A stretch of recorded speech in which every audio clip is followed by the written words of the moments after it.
What's up, Young Bucks, old goats? I got the bum with me. What's going on, bum? What's happening out there? Dude, we got some sad breaking news as we're about to kick off our late night edition of Young Bucks, old goat. Rest in peace to one of the actual goats, George Foreman. I don't know if he just passed, but the news just kind of broke, I guess, as we're setting up that he passed away, I believe at age 76, if I'm not mistaken, what I'm reading here. That's what I saw. George Foreman, man. Other than a grill, what can we tell you about this guy? One of the great heavyweights of actually multiple eras, because he was in that mix in the 70s there where you had all the greats, Frazier, Ali, of course, Foreman, and then you had a lot of like other level guys, second tier, Norton. What's the one guy that hit hard as hell? Chavis? Ernie Shavers. Yeah, or Shave, yes. Yeah. Ali would say he hit me so hard it shook my kinfolk back in Africa. Yes. He wasn't the only one that said that guy hit hard either. No. I heard other people say. Yeah, renowned as like the heaviest puncher of that era. And then, of course, you had the comeback, where he became champion then like in the 90s. I got to say, like, the most enduring thing for George Foreman, aside from his cool grill, which I did have one as we were talking. Yes. There's a lot of comebacks and there's a lot of gimmicks in boxing, or at least there used to be. I don't know about now because I think you watch it a little bit more than me, but that was one comeback or gimmicky thing that actually was kind of cool. I was rooting for him and I thought it was like really cool that he got as far as he did at the age that he did. And I thought that was there with so many guys that come back and actually get slaughtered and like suck and all that. That guy really came back and did a heck of a thing, man. Well, I hate to say back in my day, but back in my day, the comebacks were frowned upon, but they're way better, than the comebacks nowadays. Even though, I know Sugar Ray had multiple comebacks. Some were better than others, but still, the guys were still viable, when they made their comebacks. And the Foreman one was a good one. I mean, he became champion, right? Right. But I think what was special about his is he did that really old because, like Sugar Ray had comebacks and I love Sugar Ray, but, one was because he got out of boxing early because of an eye problem and he was still relatively young. I mean, what age was Foreman when he came back? Was he in his 50s? Or late 40s. It seemed to us like he was way older. He was 45 years old. Sorry, that's when he regained the title. So his comeback was earlier than that. But he was 45 when he regained the title from Michael Moore in 1994. Let's see how old was he when he came back. He came back in 1987 at age 38. Okay. But by the time he got the title, he was close to 50, right? 45. 45. And that has to be, is that the oldest person that's ever gotten that far? Oldest heavyweight title? Heavyweight title champion? Let's see. Now, and if he wasn't, then it had to be like some crazy ass shit like in 1885 or something. Yeah, and in addition, Michael Moore was no slouch, the guy that he beat for the title. No. He became the oldest heavyweight champion at that time. I don't think that's been surpassed. No. Yeah, all the info I have here says that was true, and that still is. Yeah. At least for heavyweight. I don't know if we got some older folks, in some of the other lower divisions. Well, and I say, yeah, I say heavyweight obviously because that is supposedly the greatest belt in the sport, and also because uh as far as I remember, certainly he was the oldest person. Could have swore it was 50, but okay, 45 is still for that for boxing, that's pretty damn good, dude.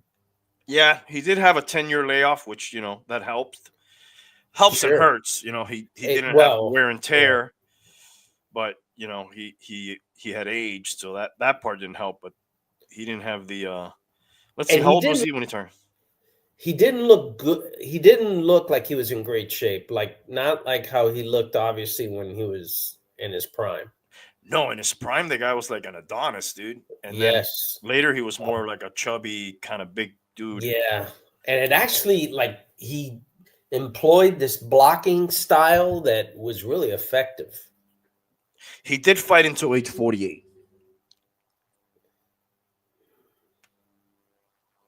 Yeah, I think by that time though you started to see like there was another kind of decline, you Yes, know? of course, yeah. Yeah. And interesting tidbit: Hulk Hogan did miss out on the grill. It was going to be first offered to him, and reportedly, his agent or he missed a call, and then it got offered to George. And I think George Foreman made a lot of money with that George Foreman grill. Oh yeah. I mean, Yeah. if you didn't have one of those George Foreman grills, you were nobody in your house, basically. Yeah. Yeah, I remember that was like one of the things that we put on it may have been one of our wedding list items. And when I first got married, we cooked a lot of stuff on that, man. Are they still sort of I in use? I know they make them. I don't know how popular they are though. The good thing about that supposedly was the grease would come off and you wouldn't be Yes. eating. Right. It especially like for things like burgers and stuff, like it really would kind of cook them pretty healthy because I don't know if you remember, it was kind of like slanted Yeah. and then it had like these grills and then it would all like drip out into a little pan in the bottom. Yeah, that pan would get pretty disgusting. Yes. Here's another interesting note about George Foreman. He has 5 sons, All named George. all named George. Wow. Yeah. I don't know how that's got to be confusing, dude. Yes. Yeah. Any of them become boxers? Not that I know of. Yeah, no. I ask only because I don't know.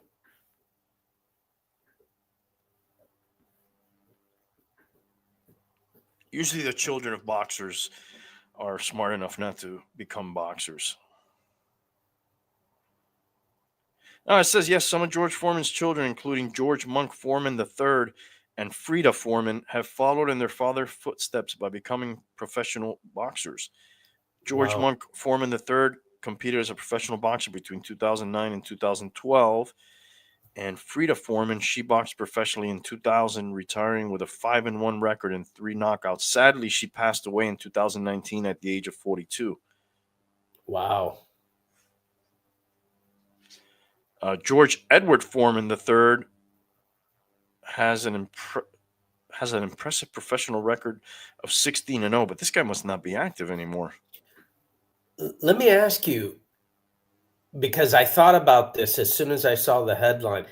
Has it been a long time since you've seen him, like on TV or something? Do you remember the last time you saw him? I have not seen him in some time. I wonder if he had any kind of dementia or Parkinson's or anything like that. I mean, I hadn't heard about it, but it is strange when somebody that public just goes away and like I said, I mean, 76 is not horrifically old anymore. Yeah, he used to do the boxing telecasts, but I hadn't seen him in a while. Yeah, he did HBO for a while, right? Yeah. And But even some of the pay-per-view big fights too, but That's gone the way of the dodo bird, though. Yeah. Well, be careful. That's actually coming back. The dodo bird? Yes. Oh, so we can't say that anymore? Soon you won't. Jesus. They're making that in a lab or something?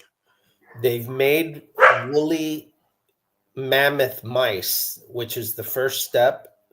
And I saw a picture of these things. They have their mice partly made of the woolly mammoth DNA, and they're super shaggy mice.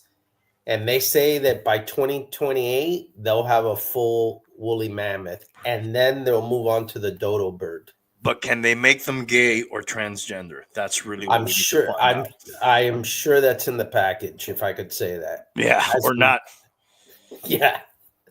His son boxed in 2024 at age 42, so I guess he's still semi-active. Let's look at some of George's fights, because he had some big ones. Yeah. Of course, his most famous would be the Rumble in the Jungle. The Rumble in the Jungle versus Muhammad Ali. That's the rope-a-dope, right? Yes, I believe so. No. Well, no, I think by that time the rope-a-dope may have came out in his second or third fight with what's the guy he fought? What's the guy he fought 3 times? Frazier. Frazier. I think the rope-a-dope came out of there, and then he employed it in the Rumble, or maybe you're right. Maybe it did come in the Rumble. Yeah, I'm pretty sure the rope-a-dope is yeah, you're from I think you may be right. It was either the last Frazier fight. It says it. Did you confirm that?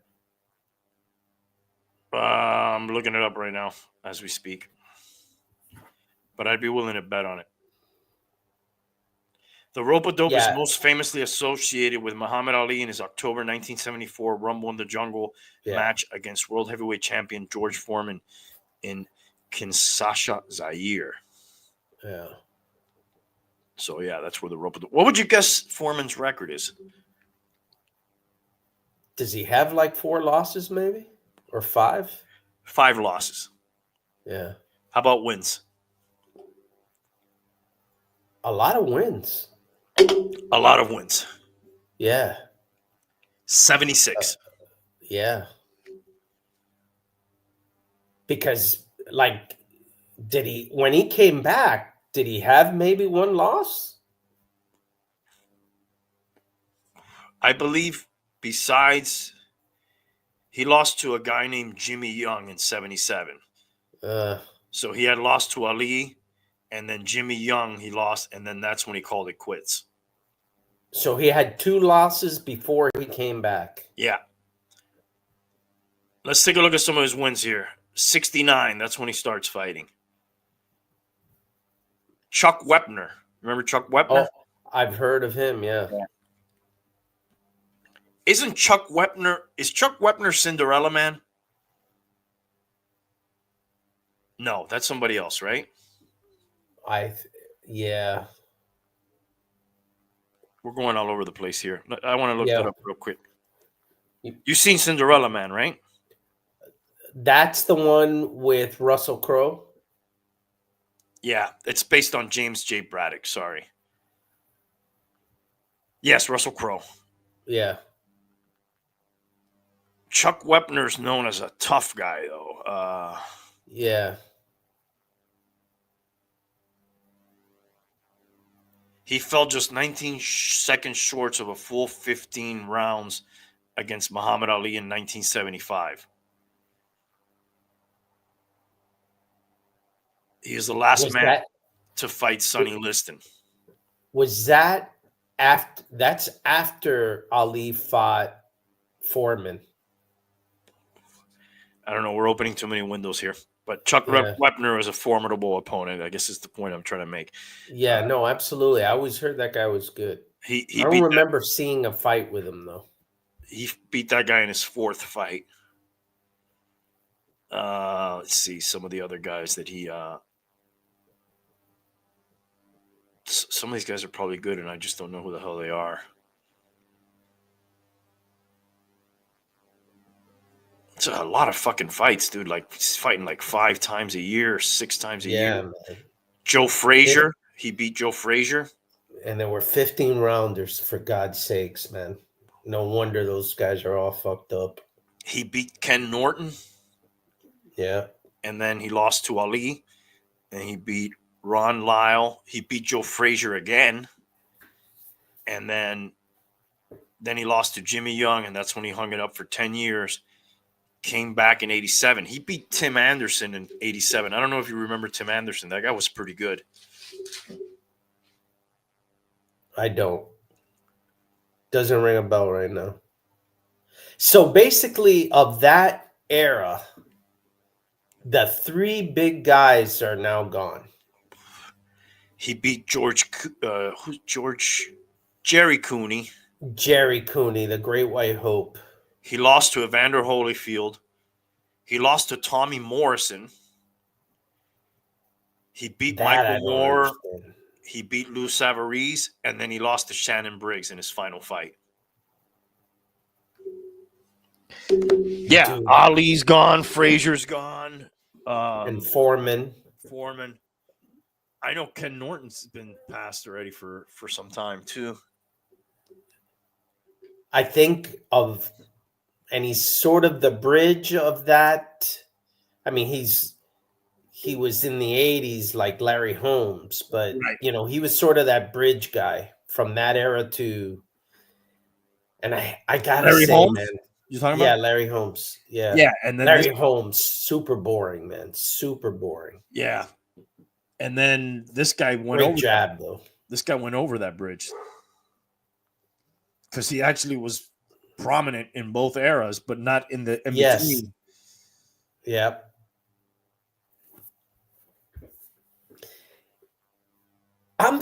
Shannon Briggs beat Foreman in his final fight. Yeah, man, I could have swore Shannon Briggs looked the part and fought Tyson, and Tyson destroyed him. Yeah, Shannon Briggs was a real big guy, He looked the part. But for some reason, whenever that guy got in there with some top tier talent, like easy for me to say here, smoking a cigar, drinking a beer, but it just seemed like he wasn't up to it for, like, dude, that guy got beat up in a street fight in Miami Beach by just some dude one day. Yeah, that's always a bad sign. Yeah. But I remember like watching some of his fights before. I'm pretty sure he fought Tyson, or maybe I'm confusing it with somebody else. But I said, wow, that guy looks like he's going to give him a. My friend's coach used to coach him. Let's see who he fought. Shannon Briggs. Mostly, you'll know him for his dreadlocks. For his what? Failure. No, but he had very recognizable hair. Well, I remember him being a very big guy. Oh, of course, dude. It's massive. And like in his prime, being in excellent shape and stuff, and looking like, oh wow, man. He did like kickboxing and shit too. If this guy even has half a glass, like half a chin, like he could be deadly. But professional boxing record, 60 wins, 6 losses. Who did he fight? This guy was fighting until 2016. Jesus. That's how he has 60 wins. He lost to Vitaly. 60 years. Yeah, Vitaly Klitschko. He lost to him. Oh, that's respectable. Well, I could lose to Vitaly Klitschko any day. He beat Ray Mercer. Yeah, Ray Mercer was in a wheelchair already? He had a draw with Francis Botha. That was the White Buffalo, right? I think so, yeah. He lost to Lennox Lewis. That was right after he beat George Foreman. He lost to a guy named Darrell Wilson. Lennox Lewis was pretty good. Yeah, really good. Let's see who else. This guy must have fought somebody else. I'm going to ask you a question after you look at what you're looking at. I'm just trying to see any notables that. Did he fight Tyson? Could you confirm? No, that I haven't seen that name. That's part of what I was looking up here. Okay, then who am I thinking of? Now he did fight some big names, like I mentioned. He fought Lennox Lewis, Ray Mercer, the aforementioned George Foreman, Francis Botha, and then he just fought a bunch of kind of bum guys there towards the end, just trying to get some money. Ray Mercer in a wheelchair. Oh, Vitaly Klitschko, I mentioned. Yeah, that's about it. I'm sorry. You know who I was thinking of? No. Tyrell Biggs. Shannon Briggs. Yeah. Biggs. Yeah. No, it was Tyrell Biggs. Sorry. Yeah. People kind of talk badly about the 80s heavyweight boxing era, but there was a lot of talent in the 80s and 90s in the heavyweight division. It wasn't just Tyson. No, he just made a lot of people look really bad. I mean, what was this guy that he had a brother he beat for the title? He just destroyed him. He was more of a cruiserweight that kind of, there was no money in that division at the time. He went up to heavyweight and he got the belt. Spinks. Is it Spinks? Well, Spinks, yeah. That's the famous the story I tell you that I was at Miami Beach sitting down, ready to hand a beer over to my buddy, and then the fight's over. We stand up. We were just about to sit down, and we missed it. That was in the old closed circuit days? That was at the Miami Beach Convention Center or James L. Knight Center. Yeah, the closed circuit. Which is like going to a movie theater? Yeah, you know, they basically set up a big screen, and and you know, there's concession, obviously, you know, memorabilia. That guy was undefeated. I believe he was an Olympian too. Yes. And was a really good, again, more like a cruiserweight probably, but still like not a bum. Dude, he made him look just like a bum, and that guy never fought him. He knocked him out in like less than a minute or something. Yeah, it was like a minute and something, and the guy, I don't think he ever fought again. No, but you know what? I think that guy, I think he was running for a while. I don't think he immediately took that fight. He hadn't fought for a while, I thought. Yeah, he was coming off some sort of knee injury, I think. And I think that was like, you know, it was just a perceived, hey, this is a fight that has to happen, but he hadn't fought. What was the guy who had beaten Ali, maybe in Ali's last fight or one of his last fights, and he did have the belt at one time. I'm not sure if he had it when Tyson fought him, but Trevor Berbick. He made that guy look like a bum, and that guy. My God, but that guy at that time was a bum. Well, yeah. I mean, he had not a terrible resume, but no. But that's the thing, right? There was a bunch of guys like that he made look like old, more old than they were. You know, Bone Crusher Smith. Yeah. That guy wasn't bad. Did he fight Tony Tucker? That was another guy that was like, people talked about that guy potentially doing something. I don't know if he did, but that was another guy that, yeah, he did. He fought Tony Tucker.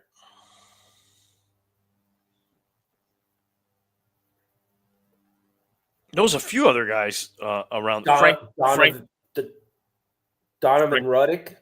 Razor Ruddock. Yeah. Frank Bruno. Jose Ribalta. That was a Cuban guy. That guy actually gave him a pretty good fight. One of the better fights Tyson got in that era. He took him, I don't know, 8th or 9th round, and they called it. But Andrew Galata.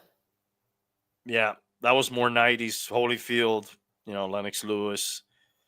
But he fought Tyson. Yeah. I'm But saying I think Galata gave somebody else trouble later. Was it Holyfield? I remember Galata in some fights where he would get disqualified.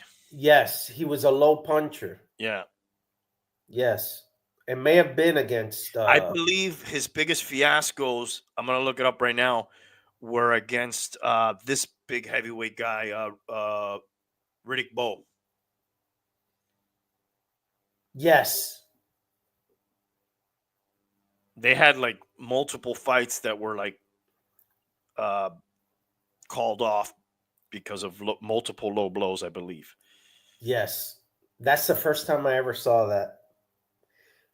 Oh, but wow, I forgot Tyson killed Larry Holmes, dude. Jesus. Yeah. Like Trevor Burbick, Larry Holmes, Michael Spinks. Here, Andrew Galata's first high-profile fight came against former heavyweight champion Riddick Bowe. Bowe had not fought in nearly a year since his third and final fight with Evander Holyfield, which he won by technical knockout in the 8th round, and had said regarding his opponent, "How do you train for a bum?" Paying no attention to his opponent's win-loss record. The fight was held in Madison Square Garden on July 11, 1966, and was televised by HBO as part of its World Championship Boxing Series. Early in the fight, it appeared Bowe had underestimated his opponent's skills. However, Galata's penchant for not following the rules was also showcased in this fight as he took to striking Bowe in the testes. After being repeatedly warned, referee Wayne Kelly began deducting points from Galata and had done so twice prior to the 7th round. Earlier in that round, Kelly took a 3rd point from Galata for punching Bowe in the testes and warned him that if he did it again, he was going to lose the fight. Galata continued to fight with less than a minute left in the round, landed several hard shots that appeared to have Bowe staggered. However, with 37 seconds remaining in the round, Galata dropped Bowe with another punch directly in the nuts, and Kelly disqualified him. And a dramatic riot ensued that left a number of civilians and policemen injured, including Galata himself, who was hit by a member of Bowe's entourage. Riddick Bowe had some crazy fights. The parachute landing one. The parachute guy? Yeah. Was he that? That was him. Him, Evander Holyfield. But, dude, this is fucking almost the golden age. I mean, look at all those names. And they fought each other. No, and remember Pinklin Thomas? That was another guy that was supposed to give him. I forgot that guy. That guy was big in the 80s. Yeah. Yeah. There's a few more that were really pretty good in the 80s. Bruce Seldon. He seldom won, right? I mean, there was a lot of that. Dude, that guy, Tyrell Biggs, that guy was 6'5", 230. The guy was a monster, man. And that was for all 3 belts, I think, that fight against him. Tim Weatherspoon? Yes. Tony Tubbs? There was always another guy that he ended up as heavyweight, but he wasn't a heavyweight most of his career. I can't remember his freaking name right now. Well, Holyfield was original cruiserweight. Yeah. Well, current champion too, Ukrainian guy, was a cruiserweight that, dominated that division. And then, basically, if he wanted to continue to make money or do anything, he had to go up to heavyweight. And he's been Alexander Usyk. Real cruiserweight. If you look at his, the cruiserweight is like 190. I think they top out at 190, like 188, 190 or something. That's the other thing, man. The ruin fucking boxing is these 2.5 ounce divisional changes. It's like, actually, they go up to 200 pounds. The cruiserweights? Yeah. Man, I don't remember that way. Maybe now, right? Yeah, I don't know if that's what it is now. But, 200 and 230, 240, 250. That's a big difference. Yeah. No doubt. But look, man, Usyk beat Tyson Fury, and Fury is probably like 270. Jesus. But he's got the physique of a garbage bag full of water, basically. But yeah, dude, R.I.P. George Foreman. I always remember him with the Yes. microphone in his face and a And big smile. that's true. He held that thing like, dude, like he was gonna break it. I remember that. But I don't know anything about him, but he seemed like a good guy. He did, man. And like I never saw people really try to fuck with that guy. Well, now that you mention that, I believe in that. I don't know if it was in that melee or another melee. He was on the telecast, and like all the announcers there, which are usually like 5'4" guys that have never done anything athletic in their lives, like Jim Gray or something like that. Everybody was like, "Thank God George was there. He protected all of us. He protected people. And he was, I don't remember what, we've had a lot of boxing melees. It may have been that one of those Galata ones, for all I know." Because he started working there, like he might have been doing it during the tail end of his career, the HBO boxing. But all right, R.I.P.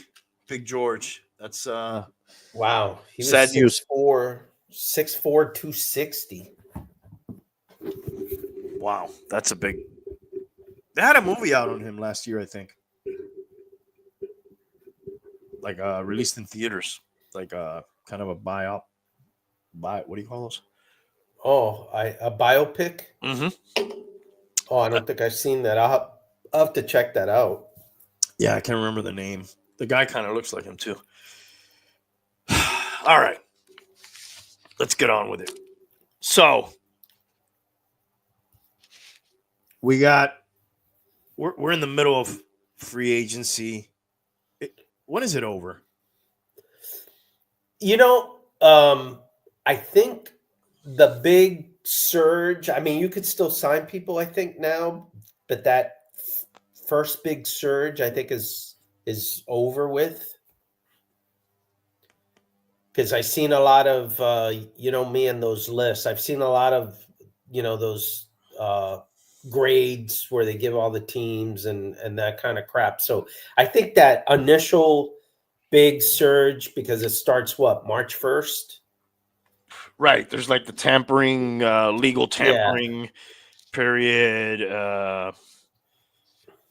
And then there's the actual period. And yeah, I had a list that was like, winners and losers or something like that. Yeah. You want to go through that? You want to talk or let's start off like, did anything catch your eye that you said, "Oh wow, this team did really good or really bad"? Okay, just Anthony Manzano, what's up, buddy? Oh, yeah, hey, what's going on? Just off the top of my head, I didn't do much research on this, but I liked what the Washington did.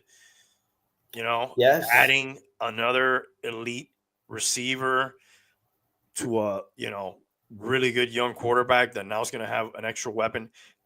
Adding Laramie Tunsil to their offensive line. That's two pretty splash moves there for a team that was one game away, from playing in the big game. No, they're definitely ascending. Yeah. I thought the Rams played the whole we got to replace Cooper Kupp, and they, for me, maybe even an upgrade. They got a guy who's way more durable. He's had a few 1,000-yard seasons in a row, and Devontae Adams. And, they don't – I don't – what did they get for Kupp? Do you know? Well, did they actually trade him or did they lose him in free agency? Okay, they let him walk. is what it is. I I'm thought not sure. I thought they What? released him and then he signed with Seattle. Okay, that may be. Seattle Can you did hear me kind of okay? a hot. Yeah. Yeah. Can you hear me? Okay. I think I lost you in that earpiece. That's what's going on. Okay. How about now? No, give me just a second here. I don't know what I'm doing here. Hold on. Audio. Uh-uh.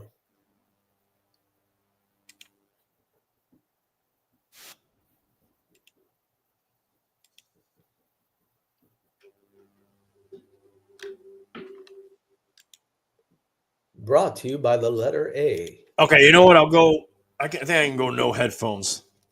Go ahead, bum. Can you hear me? Yeah, I got you just through a different channel, but I can hear you. What were you saying? So, yeah, I think they just released Cooper Cup and then he signed with Seattle. Seattle basically purged their wide receiving room. They traded Decaf Metcalf to the Steelers. In the words of Joe Tessitore. Joe Testicular, which is odd because the Steelers before they got rid of all their quarterbacks, but they traded for a wide receiver. They let their starting running back go. And the Seahawks signed Darnold. They signed Darnold And they traded signed, away Geno Smith. yes, and got Cooper Cup and somebody else because they also let go of Tyler Lockett. Yes, they released Cup on March 12th when they could not find a trade partner. Yeah. So, I'm sorry, what did you say just now? So they also Seahawks traded DK Metcalf and cut Tyler Lockett, I believe. So now it's basically they have that Jackson something, the rookie, who was a rookie, I guess, 2 years ago. He's the starter along with Cooper Cup now, and then Sam Darnold. Dude, and so they had like a pretty extreme makeover there. Yeah, I don't think I like their makeover. No. Because they paid Cup $45 million for 3 years. Why would you? This guy's been injury prone ever since he had that season when he was the top receiver in the world. Yep. And why would you, they didn't have the money to keep Metcalf? Oddly enough, like Metcalf, I guess really wasn't. I guess he had 1 or 2 great years, and then. But see, I think that had to do more with the quarterback. I mean, I don't consider Geno Smith like a prolific passer. I think he's like a game manager. And then what's scary is that supposedly Geno Smith wasn't as good as he could have been because of that offensive line. And now they bring Sam Darnold in there, who has only played well where he's had a great offensive line. So I don't know. Who's coaching up there? It isn't the old guy. He's at the Raiders, right? With Geno Smith. Yeah. I don't even. It's Mike something. Mike Ditka? Not Mike Ditka. I don't even know. Mike McDonald. There you go. I knew it was a Mike something. Was he a San Francisco defensive guy? Baltimore Ravens defensive coordinator, Michigan defensive coordinator, Ravens linebackers coach, D-back coach, defensive assistant, coaching intern. So defensive guy. Yeah.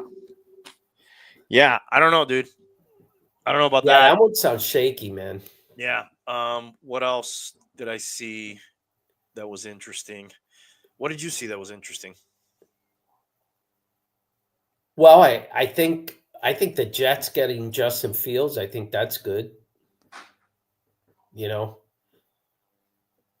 They could take a shot at ruining other people's former first round draft picks instead of their own now. Yeah.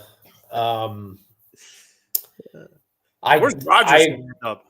Well, supposedly he was at the Steelers facility today. He's been playing that whole coy gay game that he plays. I don't know. Let me see. I agree with you. The Commanders look pretty good as far as what they did. Of course, this whole picture will be complete once the draft is done and all that. But Absolutely, this absolutely.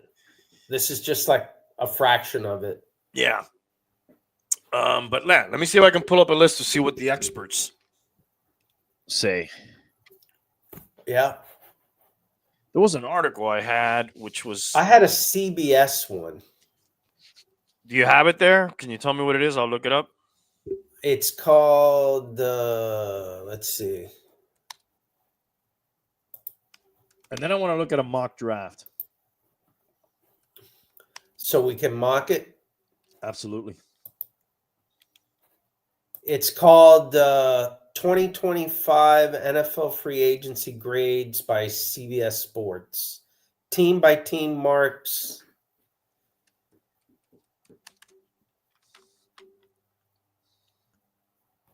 As Vikings address major needs, retooling 49ers failed.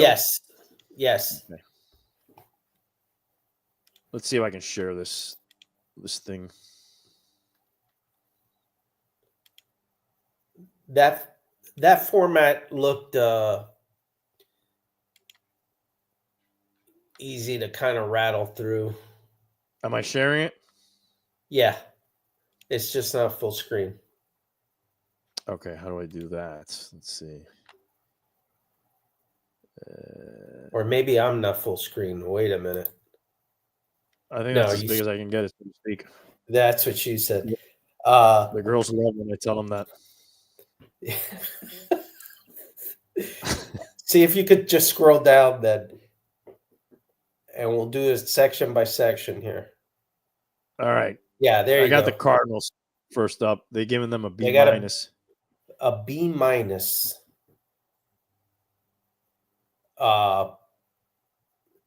Clearly here, they felt that kind of staying status quo was the key. They weren't too bad, right? I think it was the best year after this guy got injured that they've played. They have that good tight end. They got Marvin Harrison Jr. in the draft last year. So I don't know. These people always have a D in something. Yeah. No, they didn't do much. No. And did they keep Kirk Cousins? I guess, right? Yeah, it does. It doesn't say he left here. Yeah. Ravens got a B minus. They added DeAndre Hopkins. Oh my God, that guy didn't do much for the Chiefs, though, man. No. The Ravens are kind of like the Steelers. I'm sorry, like the Patriots when it comes to wide receivers. They always sort of nickel and dime that. Yeah, they nickel and dime Jackson on that.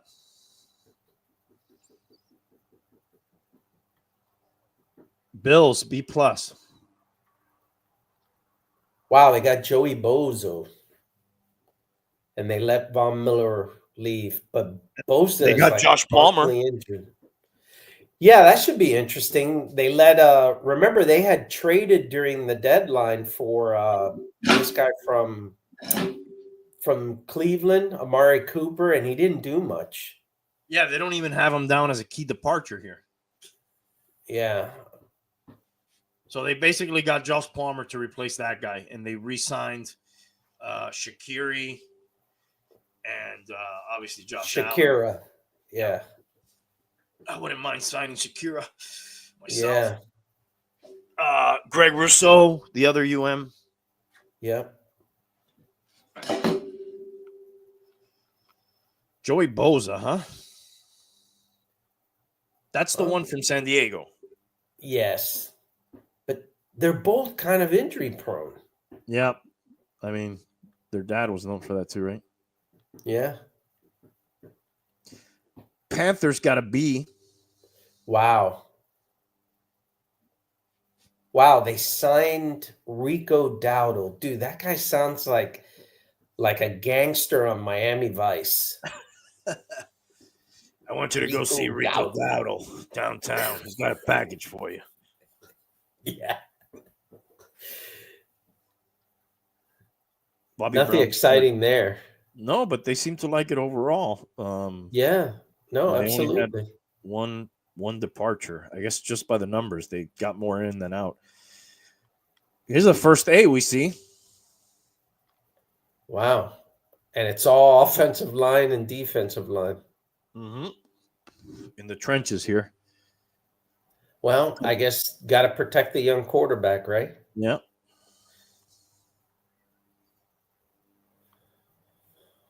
So they're addressing a need there for sure. These people, wow. They basically said, we're keeping our offensive stars. Yeah, they don't even have the other receiver that they re-signed here or extended. Yeah, T. Higgins. And the other guy. And Jamar Chase. Yeah. He's down at the bottom. Dude, that guy got the most money for a non-quarterback. And good old Mike Gesicki. And Mike Gesicki. How about that? That's what I'm saying. They said, like, let's make sure this guy's weapons are intact. Now, that he'll be sacked every other play is a different story. Yeah. Which has been his problem there. So they're kind of doing what we did, except they're probably better. Well, they have real quarterback and real receivers. C- on the Browns. Jesus, they signed Kenny Pickett from Dude, that guy's like in his second year in the league, and he's like on his fourth team or whatever. He's been all over the place. That guy gets passed around like a cheap whore. Oh, and I guess they've kept Myles Garrett because that guy asked for a trade, right? Yeah. To a Super Bowl contender. And I guess they're wooing him to stay by signing Kenny Pickett. I throw Pickett's. That would do it for me. Wow. That's depressing. Oh, and they lost Jameis Winston, of course. Where did Russell Wilson end up? I think he's still a free agent. Okay. Cowboys. I think that's the Steelers' emergency play if the Rodgers deal falls apart. They'll just re-sign Wilson. But who knows? Maybe somebody else will sign him. Sounds like the Steelers are going to definitely draft, right? They're not drafting that high to get a quarterback, I don't think, right? Did they make the playoffs? If not, they were close. Right? Let's look up their draft pick real quick. Because the Ravens won the division, obviously. The Bengals didn't make the playoffs, right? Yeah, they have pick 21. We'll look at the mock draft after this. Let's not get ahead of ourselves. Yeah. Okay, the Cowboys signed half the league here. But Miles Sanders from the Panthers and Javonte Williams because they lost the gangster Rico Dowdle. Yeah, wow, he shows up again. Their running back room really went to shit in a hurry, huh? They were. Irving was saying they should sign this guy, draft this guy. I can't remember his name now. Stud running back in the draft. We'll see it in the mock draft coming up to recreate the triplets, but I don't know about these triplets they got now. I wouldn't even call them triplets. The receiver is definitely the real deal. That quarterback, and they don't have a running back, so I don't know what triplets he's thinking of. Yeah, neither. Okay, there's a lot of guys, so I guess they get a C for doing a lot of signings. Yeah, because some of them got to work, right? Yeah. Oh, and they kept Mika Parsons. I guess that's important. Yeah. A- on the Broncos. The Broncos, that that son of a bitch, what's his name? Sean Payton. Yeah. He's turning this thing. Talanoa Huofanga. Oh, and they got a tight end in Evan Engram.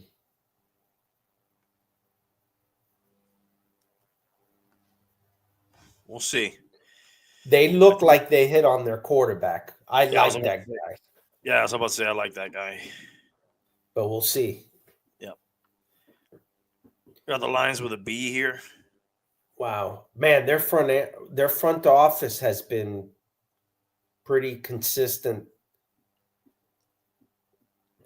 in But they lost all the coaching doing staff, right? that's they lost the offensive and defensive coordinators, right? Ben Johnson and Aaron Glenn. C- on the Packers. These people are usually very good at their moves, and they got a C-. You remember when the Packers were like almost strictly draft, like rarely a free agent?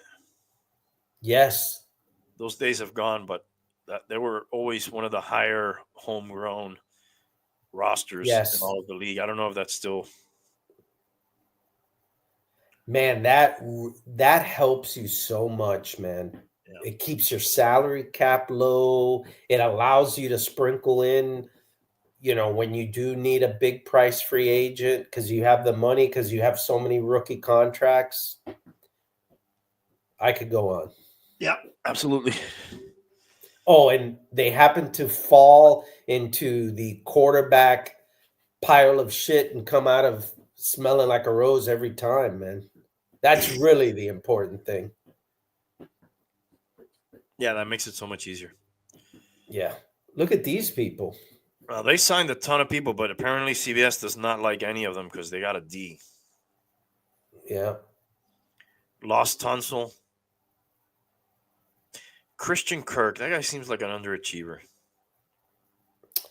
He's good. He gets injured, though. He was good in Arizona. When he came to the Jags, he was playing very well, and then he started to get hurt. Yeah. Oh, look, they consider the Laramie Tunsil the most shocking move of free agency. Yeah. B+ on the Colts. B+. A lot of wow, look, they got Daniel Jones. He's going to compete with Richardson.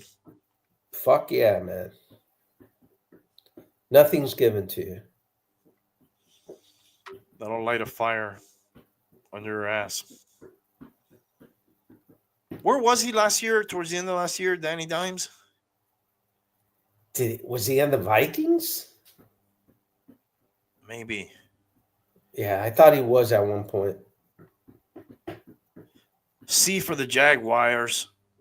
That's a franchise and smoking pile of trouble.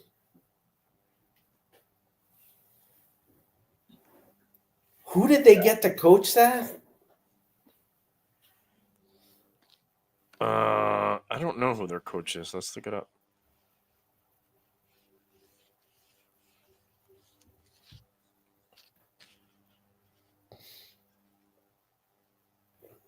Liam Cohen. Uh-oh. I don't know who that is. Neither do I. Jesus Christ. This guy looks like he's 20 years old. Probably is. Was named head coach. He was one season offensive coordinator for the Tampa Bay Buccaneers. Good luck to you, my friend. Chiefs got an A-. They seem to do the right things, right? They get Marquise Brown, which is again fits that mold. Came from the Ravens, which was also does that same thing. But they got the other receiver that they took away, right? Yeah. Well, Mar- Marquise Brown, they actually got last off season, but he blew out his shoulder during the preseason, didn't play till the Super Bowl, I think, or the playoffs.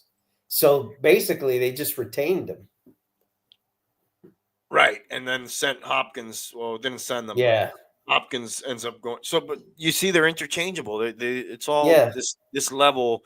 The Sammy Watkins, the yeah, exactly. Cole Hardmans, the Yeah, all those kind of guys. except you could say that Brown has the edge because he's a lot younger than Hopkins. Yeah, Is probably the only thing you could say there yeah. because Hopkins has a way better resume. They re-signed another one of those guys, Juju Smith-Schuster. Oh Jesus! But they're all like the same kind of mold, like the same. Yeah, And they still have Sky Moore. really? Do they? I know. I'm asking. I thought they cut that guy finally. Okay, maybe. Yeah, they're all the same. Vegas, B minus. Wow! Remember? Oh look, they got Raheem Mostert. And remember Landon Roberts? I do. He was a very good linebacker. I thought. I'm surprised that guy still plays. I gotta tell you, man. I think Geno is a nice backup quarterback. He put up some numbers. I got you, but They're going to draft. they're picking up there, right? Like top 5 or 10. Yeah. We'll do the mock in a minute. Yeah. Chargers, C. Oh wow, look, they got Mike Williams back. That guy went to the Jets last year, and I guess after the whole Did he really? yeah, he was with the Chargers, went to the Jets, and now he's back with them. Oh, I didn't even realize he was at the Jets. They lost Boza. They lost Palmer. They got Tank is Najee firing Harris. up. Oh, is he? Let me Yeah. go let him in if he's in there. Oh, I don't see him He's in there. firing up his Oh, that Mekhi Becton. How do you know Always Tank's firing here. up? He just texted us. Oh, okay. Gotcha. What were you saying? That Becton guard guy, that guy's always been talked about. Somebody that the Dolphins should have gotten. I don't know. He seems to have bounced around. Rams, A minus. They managed to keep Stafford. They Devontae Adams, Yep. Tutu Atwell. They got out from under Cup.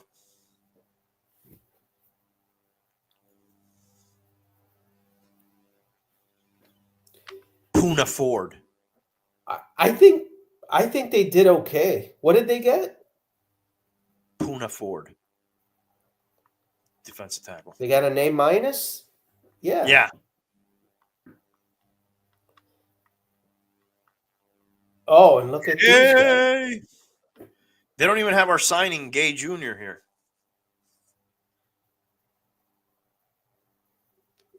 The fact you lose Holland and Jones alone,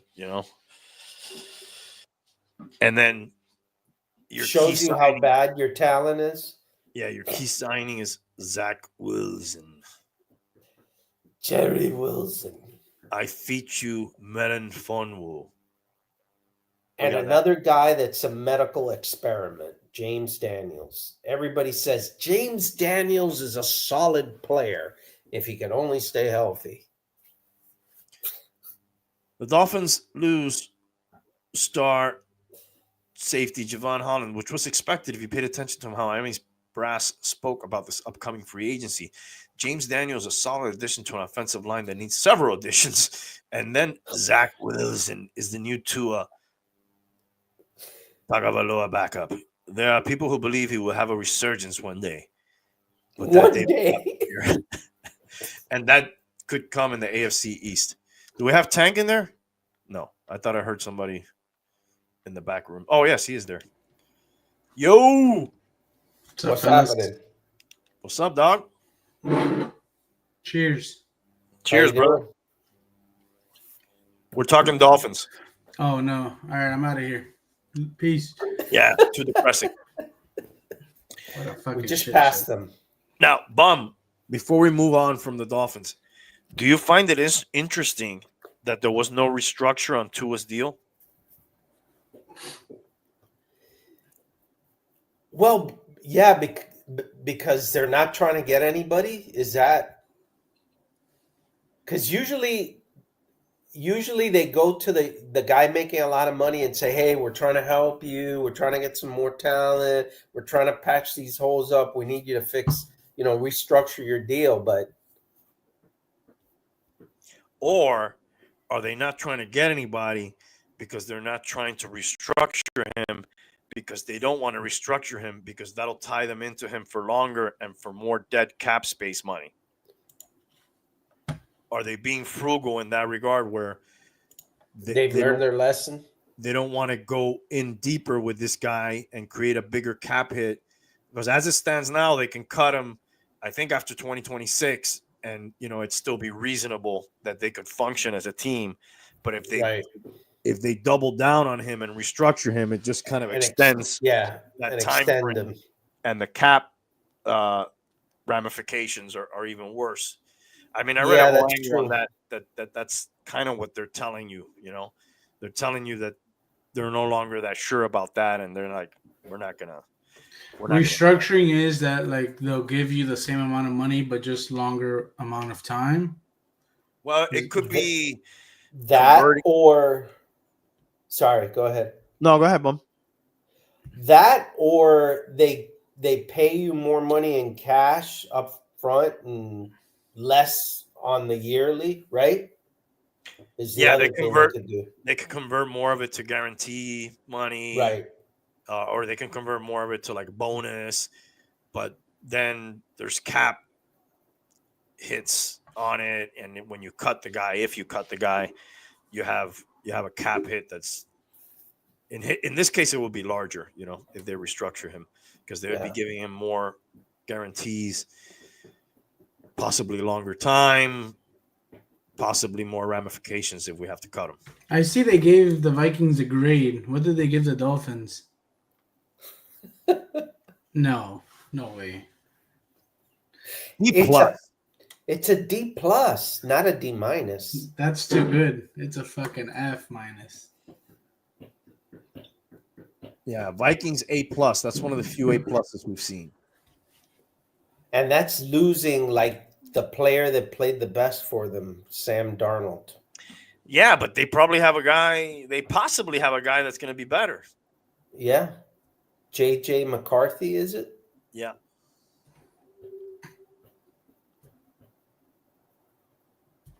Did Aaron Rodgers get signed? No. Still out there. No.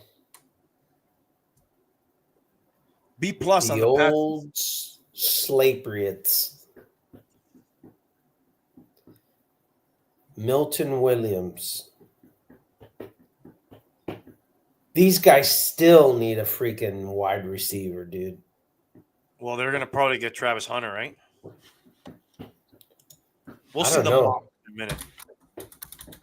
And is that guy going to play a lot of receiver and a little corner, or he's going to play a lot of corner and a little receiver? What's that guy going to do?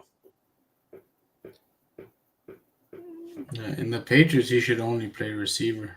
No, in the Patriots, he needs to play like 5 positions. Yeah. Well, dude, if they team him up with that other guy, they'll have one of the best tandems probably. Well, look, they're saying that this Carlton Davis will start again opposite Christian Gonzalez already. So I don't know if Carlton Davis is great. That guy was on the Fresh Prince of Bel Air, right?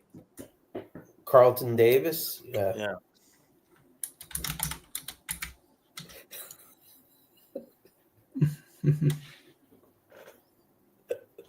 C+ for the Saints. Oh my God, who's their quarterback for crying out loud? Dude, Devon Godchaw. We had him. We drafted him. Chase Young. Tyron Honey Badger Mateo. But you still have, Wasn't Derek Carr their quarterback? yeah, you still have Derek Carr as your quarterback, Broken down car. which is part of your problem. They got Chase Young? Yeah, Chase Young's Yeah. been passed around like a cheap whore lately, too. He had a hell of a season with the Redskins, and after that, Then the Niners got him for nothing, and I don't think he did much, anything there. for free, pretty much. You get what you pay for, though. Oh, the Giants, they don't even have a quarterback, and they have a B. Yeah, they got fucking Javon Holland, though. Yeah. Yeah. Darius Slayton. Nah, dude, that fucking thing bothered me so much. Javon Holland. Yeah, he was my favorite player in the Dolphins. He was good. That's what So happened. these people are expected to possibly get Cam Ward. Well, Cam Ward will be going to the Titans, right? We'll see the mock draft in a minute, but Yeah. I've said that a lot. That's called. Yes, you have. I'm teasing. Edging. Easier. You're edging us.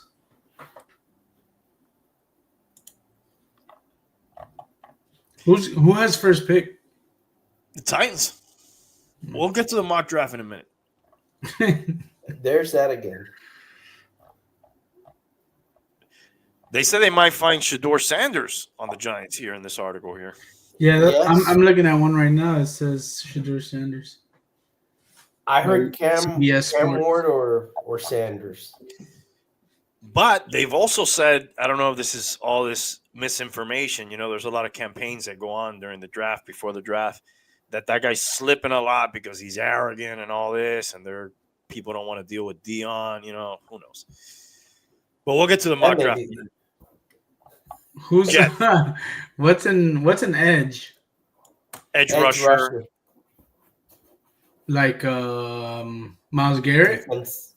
Yeah, like a defensive end. Yeah, defensive end, outside linebacker that rushes, just kind of a guy on the edge whose job is to get sacks. Is there any in the mock draft? Jason Phillips. We'll get to the mock draft in a minute, but I'm sure there is some edge. Actually, the second pick is an edge. That's why I asked. Justin These Fields. people lost a lot of people. The Jets? Yeah. Yeah. I mean, Aaron Rodgers and Devontae Adams, that's like, for most teams, that's Hassan Reddick is really good. But maybe Justin Fields ends up being an upgrade. Maybe so. Then Rodgers, I think so. I didn't look at Rodgers' final numbers for the year. I'll look it up. I think his greatest games were against the Dolphins. I saw him play enough where he was not really inspiring. No. I think he's going to the Vikings. Like, so he can do a full Brett Favre? Yeah. Yeah. First, he's got to send out a couple of dick pics. He ended with 3,900 yards. How many touchdowns? 24? 28. 11 interceptions. If that was Tua, they'd be fucking shining up his fucking Hall of Fame plaque already. And 40 sacks. So the world champs, B-. Dorian Thompson Robinson. Oh, they lost. Too many names. Yeah, They lost Darius Slay. A.J. Dillon. That's like a wrestling guy, right? AJ Dillon? Yeah. Or JJ Dillon? No, that's AJ AJ Styles. Yeah. JJ Dillon was a wrestling guy. Yeah. He had the tennis racket, right? Where JJ Dillon was like a manager. Yeah, I'm sorry. I'm thinking of Jim Cornette. That's the guy who had the. where was AJ Styles before WWE? What was the thing called? TNA?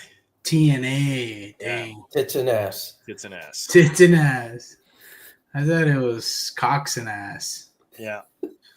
That's CNA. Yeah. Steelers got a C. Oh my God. They loaded up on some Yeah, they had some nice signings. Metcalf. Well, I don't know, dude. They got DK Metcalf, Darius Slay, and then that's it. Mason Rudolph, dude. Come on. And they have no quarterback. It's Mason Rudolph, and who's the other quarterback they got? Nobody. Skylar Yeah. Thompson. Yeah, Kenny Pickett. No, they traded, or Kenny Pickett's in the Browns now. Oh, where did Najee Harris go? To He the came up. Chargers. Yeah. To the Chargers. They'll be drafting, I think. Where's Russell Wilson at? Nowhere. Unsigned. Wow. Dude, this is the first F we see. This was like a fire sale. Yeah, they lost everybody. They traded Debo Samuel, right? Yeah. What Elijah was Mitchell. that trade? That guy went to the Commanders.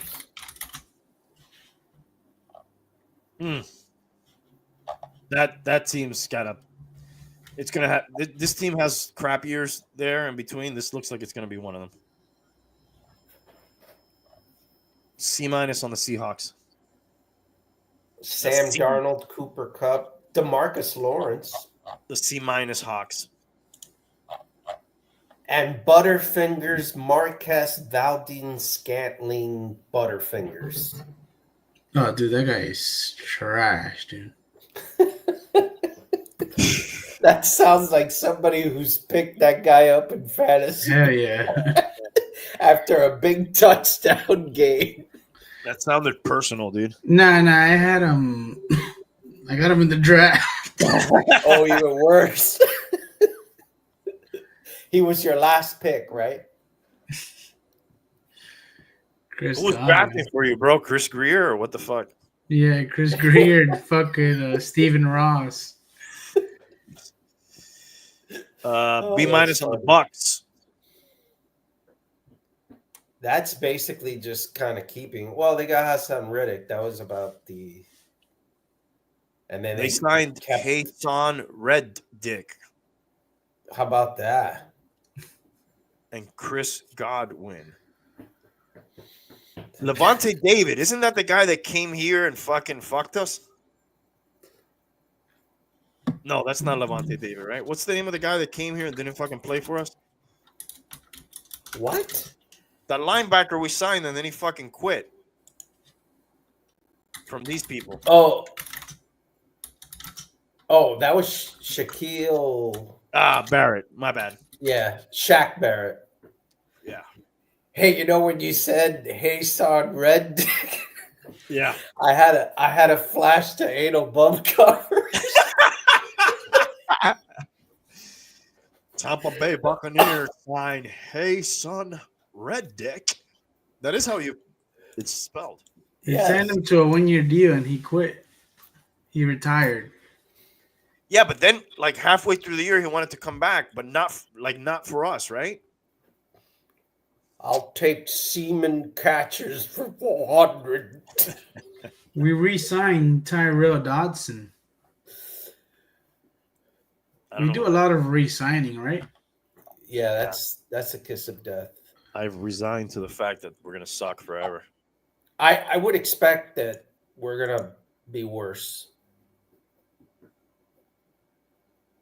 Chidobe Awuzie.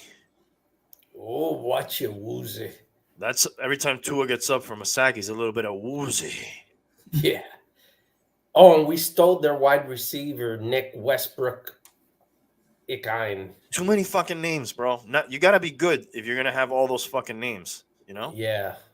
Like Sebastian Joseph Day.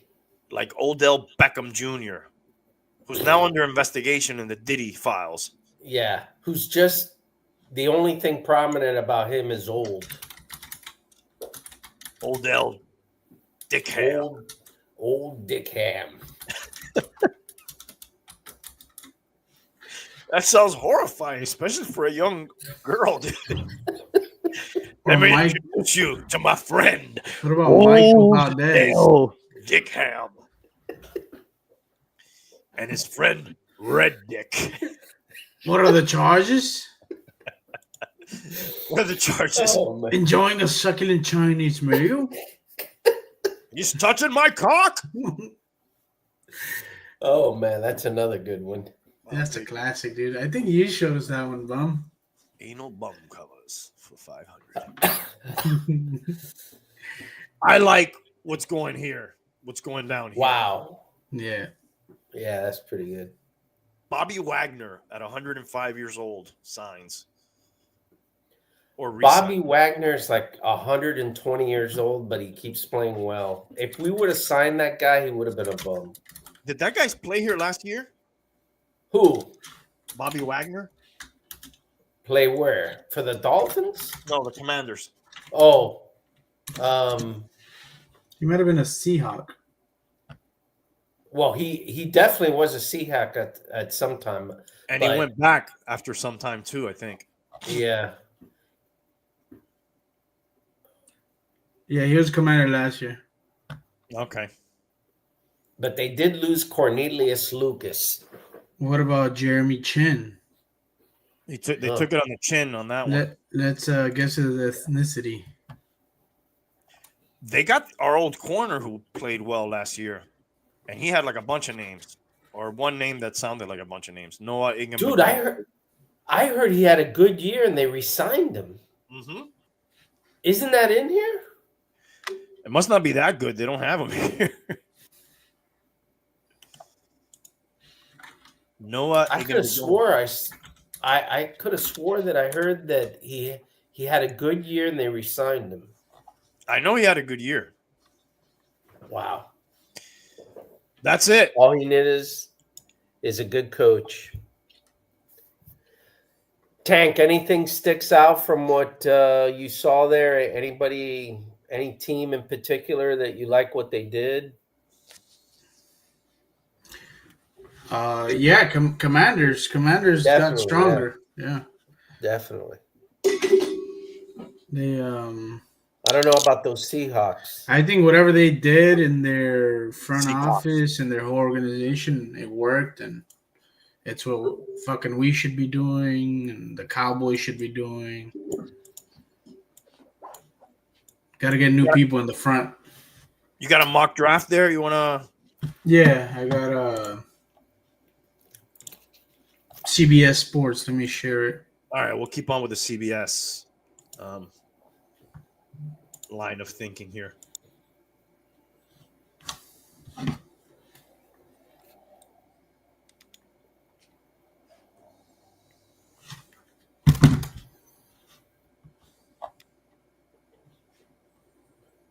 All right. So they have Cam Ward going to the Titans. Yes, sir. I think that's probably pretty accurate, dude. Wow. What? This is how many years removed from picking the kid with the hot girlfriend and fucking mom? Couple years. Like 2? These people fall in and out of love of their quarterbacks faster than anybody, I think, dude. Who's the hot kid? We said hot chick and mom, not the hot kid. Yeah. Oh, sorry. Will Levi or Will Levis? Yeah. But that's what you got to do, man. If you're not sold, you got to keep looking. There's 2023. There's not too many teams that have the balls for that. Dude, and the Browns like their edge rushers, huh? Apparently, they want to make sure they sack the quarterback, but can't protect theirs. Abdul Carter out of Penn State. So they think Sanders is going to the Giants. That's what they think. Is that what you guys seen for most of these mocks? Is the Titans getting Cam Ward? I've seen that a lot. Yeah. What Okay. Have you seen anything different? I could have swore I saw one where Cam Ward was going to the Giants, but And I've seen this a lot too. Travis Hunter to the Patriots.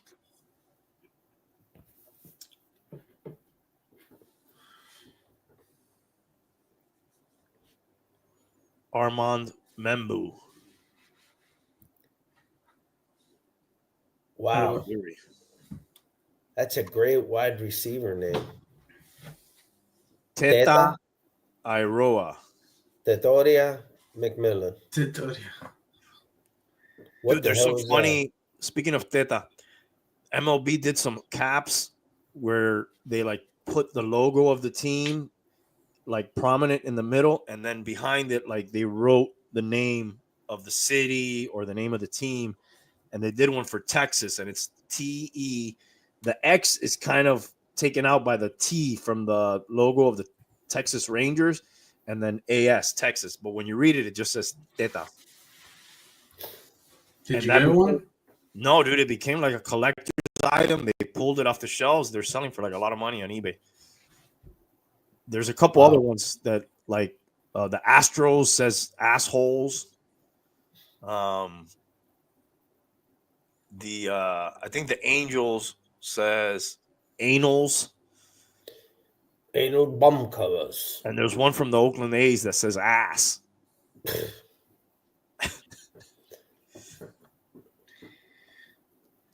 I had seen Chattanooga had made a shirt.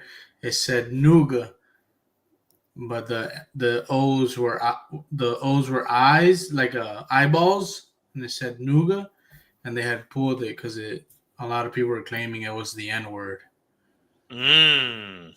What is the N? What are you talking about?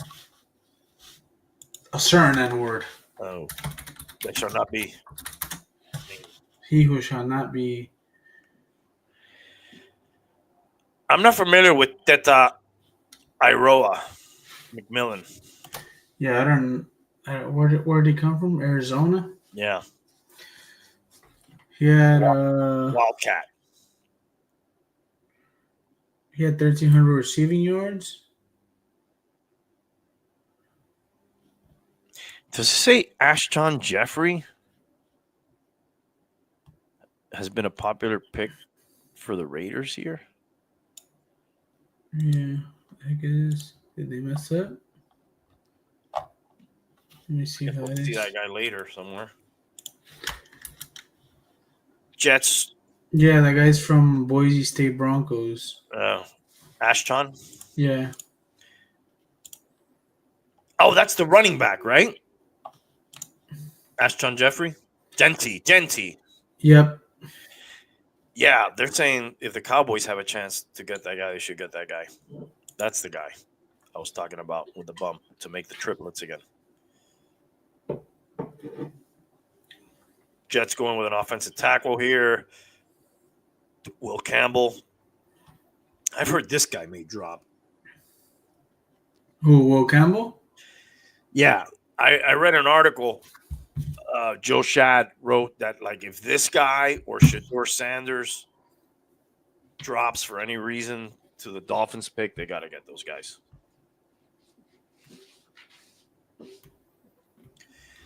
I don't see how they'll drop. They're projected here like 3rd and 7th, and we have like the 13th. But I don't think they have the balls to fucking draft Sanders if he fucking drops. Nah, they won't. They should, though. They should, yeah. Mason Graham, Michigan. Does this guy look like a defensive? No, dude. This guy looks like a Boy Scout or something. Yeah. This next guy looks like an edge rusher. Yeah, he does. Yeah. Michael. Yeah. Not sure of the pronunciation on that one. Damn, this guy is 296 though. Yeah, he's got to be an interior lineman. He doesn't look it. Well, he looks beefy. Shamar Stewart. No, the other dude, that guy. Yeah. If he was to draw a prototype of what a new Bears offensive coordinator Dan Snyder looks for in a pass rusher, it looked like a lot like Shamar Stewart. Yeah, dude. How are the Bears? The Bears are not really doing anything, right? They're like rebuilding. We'll see. Who's their quarterback now? The guy they drafted and was playing last year from USC. Oh yeah. Jaden Daniels. No, Heisman No. Trophy. No, Caleb. Yeah, Caleb. Caleb Williams. Yeah, that's right. Jaden Daniels is Commanders. Tank, can you scroll up to pick 7 for a second? Bum, I read an article by Joe Shad. He said if this guy or Shador Sanders drops to the Dolphins pick for whatever reason, they need to get those guys. Either one, if they're available. This guy. You heard anything to that effect? Will Campbell or Sanders falling to us? Yeah. I can't see them having the guts to pull on Sanders, though. That's sad. Man, but don't you have to, just because it's like the Jeremy Tunsil situation Mm-hmm. where you weren't looking for that player, but he's a great player and he falls to you? Did we get Jeremy Tunsil? Yeah. Yeah. Also, that's the guy who right before the draft, a video came out with him with a gas mask fucking hitting the fucking. Oh, no. Yeah. Yeah. But he fell to us because of that. A lot had to do with that. And then he became a hell of a player. And then we flipped him for a bunch of draft picks. And now the Texans traded him to the Redskins. The rest, RIP Skins. Yeah. I mean, Shador would be jersey sales and shit, even if they don't fucking play him. He's gonna play if he gets drafted here. Like sooner and later, he's gonna play. But they don't have the balls for that, because then if he plays and he plays well,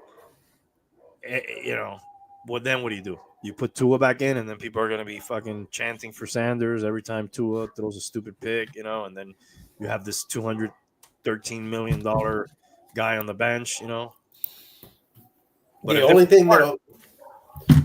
only things that'll save us there is that offensive line will suck and Tua gets hurt, and then he plays and just keeps the job. But I don't even think they'll draft him. Yeah, he doesn't like playing behind bad offensive lines. He was always calling out his offensive lines at Colorado, whenever he got sacked a bunch of times too. So I don't know how keen he'll be to play behind this offensive line. This is okay, Austin Gentry. This is the running back I was telling you about for the triplets. Yeah. I heard this guy is cream of the crop here. Yeah. Yeah, 2,700 or 2,600 rushing yards in 1 year. I'm guessing these are all last year stats. Let me look up his stats.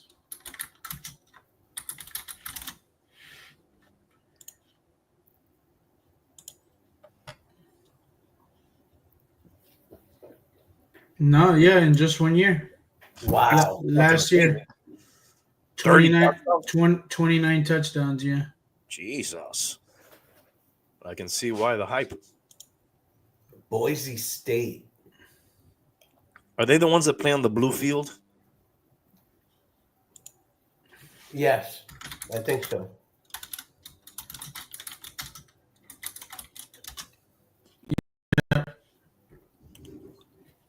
Jahdae Barron, cornerback for the Niners. We skipped over him. Shout out to him. What's prospect rank? Do you guys know? I don't know who's ranking them, but that's overall, he's the 35th best prospect in the nation. Oh, okay.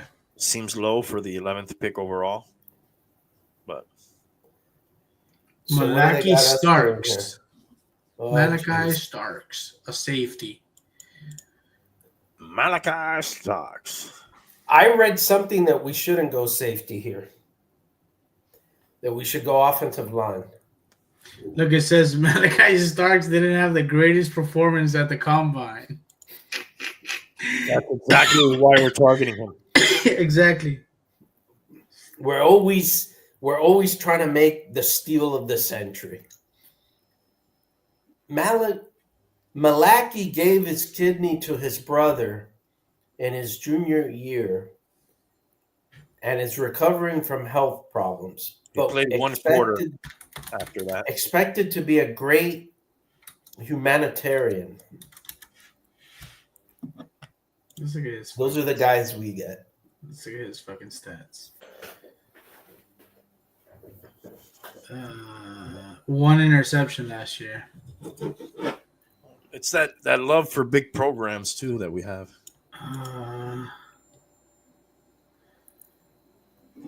77 total tackles. Okay, so Tank, he's Yep. probably he's a strong safety, not a free safety then, right?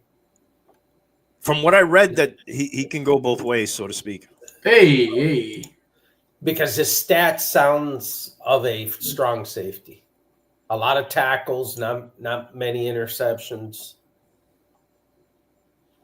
Yeah, I mean, it just says safety, so I don't know. Dude, this Tyler Okay. Warren looks like a fucking blocking tight end to me. It So I says know he- defense back. Also. Oh, Tyler Warren, Trump. That looks like Trump's fucking. Secretary of Offense. We have Didn't we get another tight end too? Yeah, we got two. Was that in the free agent thing? Yeah, they didn't even show them. They didn't even show Gay. It all looked Well, Gay. I think that was just yesterday, though. Yeah.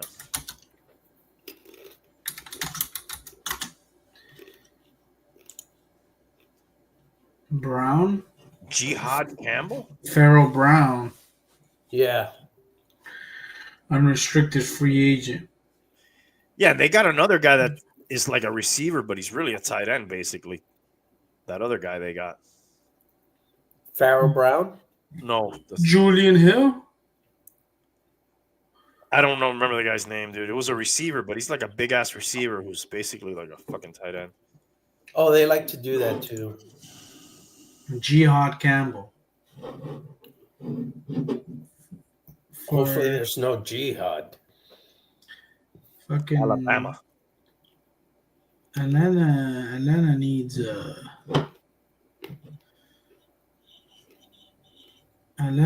a fucking quarterback.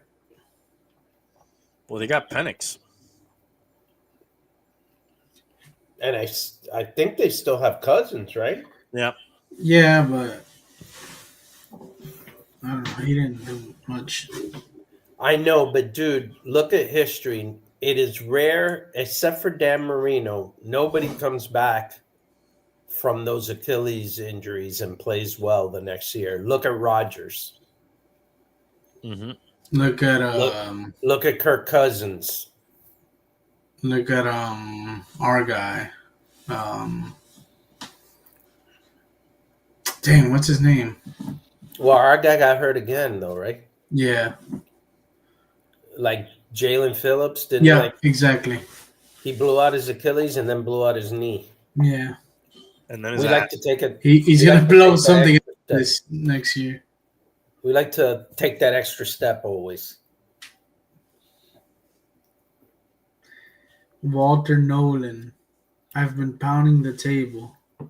Wow, that sounds like a 1950s salesman, Walter Nolan. He also created the Batman trilogy. But what about Nicholas Nolan? That's some kid I went to school with. No, we don't know him. He smelled like fucking cigarettes and mosquito shit all the time. What a combo, dude. He was fucking flammable, that guy. That guy was a school shooter before I knew what a school shooter was. 100%. Wow, this guy, Walter Nolan, is ranked a little bit more consistently to his draft pick versus the other guy that we saw that was like 35th in his position. And That's Chris Greer was giving him tips on who to draft on that one. we're picking him 15th overall, but he is the 90th best corner in the league. Yeah. Bro, Bengals are really not going to get somebody for their O-line? Yes, we already mentioned Joe Burrow will be on his back once again. He'll be burrowing his way out of a sack. Reliable on young, cheap options on defense.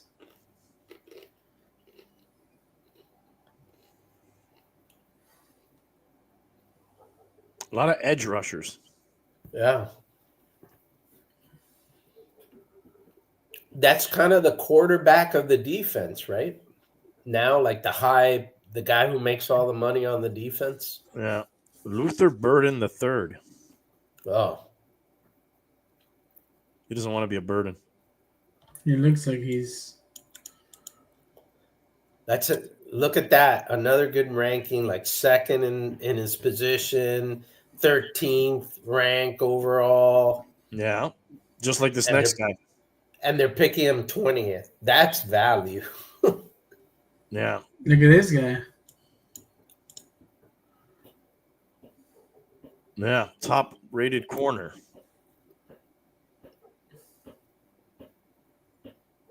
This guy looks like Tua. Ugh. Emeka Egbuka. Booker T. King Booker. Kelvin Banks Jr. Yeah, he's fourth and first. That sounds like a fucking linebacker name, dude. But he's an offensive tackle. I like Tank Dell a lot, but he's a small player who will struggle to stay healthy. Matthew Golden. He's golden. They're going with a wide receiver. He's fourth in his position.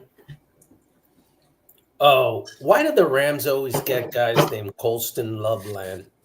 Yes. At tight end.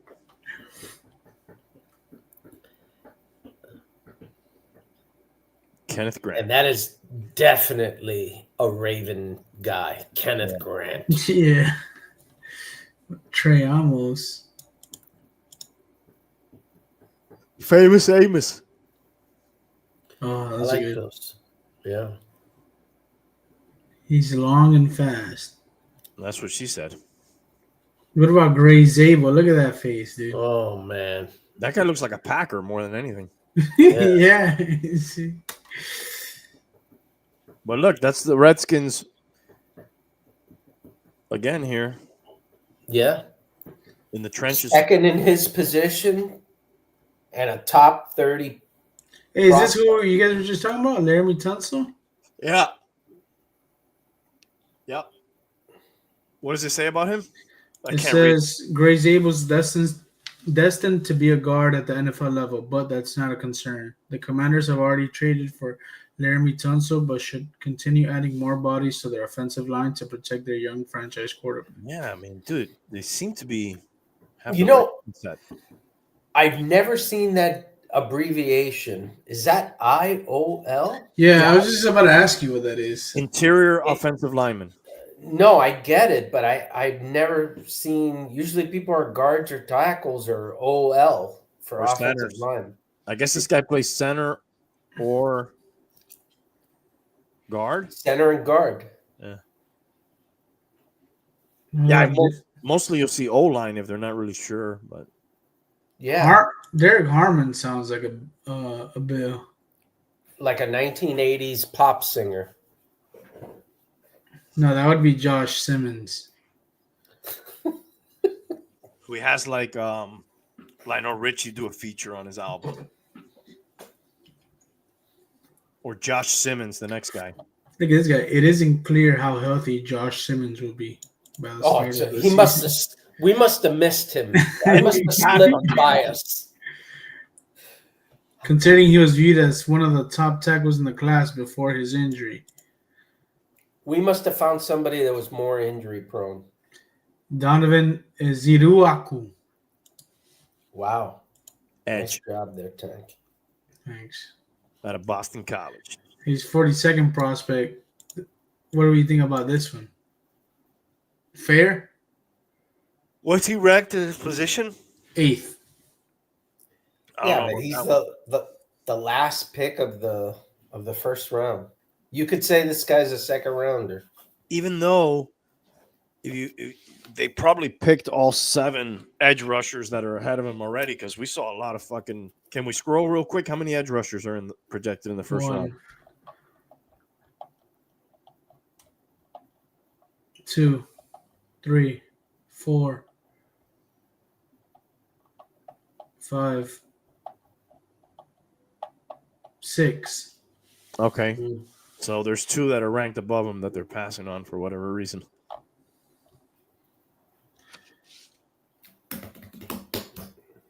Well, that's the mock draft. Any other thoughts on free agency, draft, Dolphin crap? What did you have? What did you have as the next item you wanted to touch on? Let's see.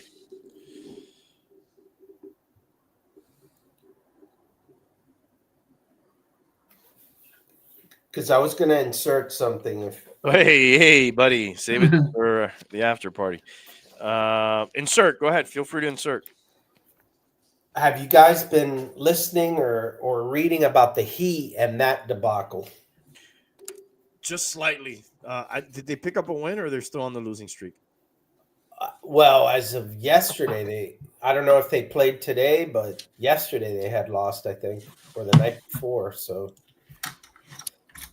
but I was listening to Ira Winderman, who's on the Big O many a times, and the Big O obviously was kind of slamming Riley for the stuff.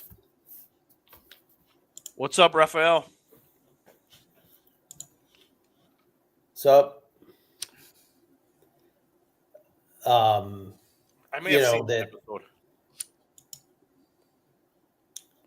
The fact that the front office really hasn't gotten any talent. They've been kind of living on overachieving. They've dug themselves a huge hole. They're a franchise that never has wanted to rebuild, yet they've put themselves now where they look like they're going to have to rebuild. Yeah, another thing he was saying is that Tyler Hero don't look so good now that Butler's not there. That's another thing, yeah. And then there was a debate about, like, Big O says that they have enough fandom that they could deal with a rebuild and people will put up with it. And Ira was saying no, that Miami fans are too fickle and nobody will deal with 5 years or 4 years of having to be crappy to rebuild the team again. I guess Dolphin fans are not Heat fans, just a separate entity. Or we don't also have the Marlins. Oh my God, he tried to bring that up, and it's like, are you kidding? Well, Big O said, well, at least the Marlins won 2 championships in recent modern times. Well, the Heat's won double that, even more recent. Exactly. It's the Dolphins that haven't done shit. Yeah. I think that's what he was trying to say. Yeah, I got you. Yeah, I think Miami's definitely a football town. Well, the difference is that the Dolphins can cock tease, They edge you. every once in a while.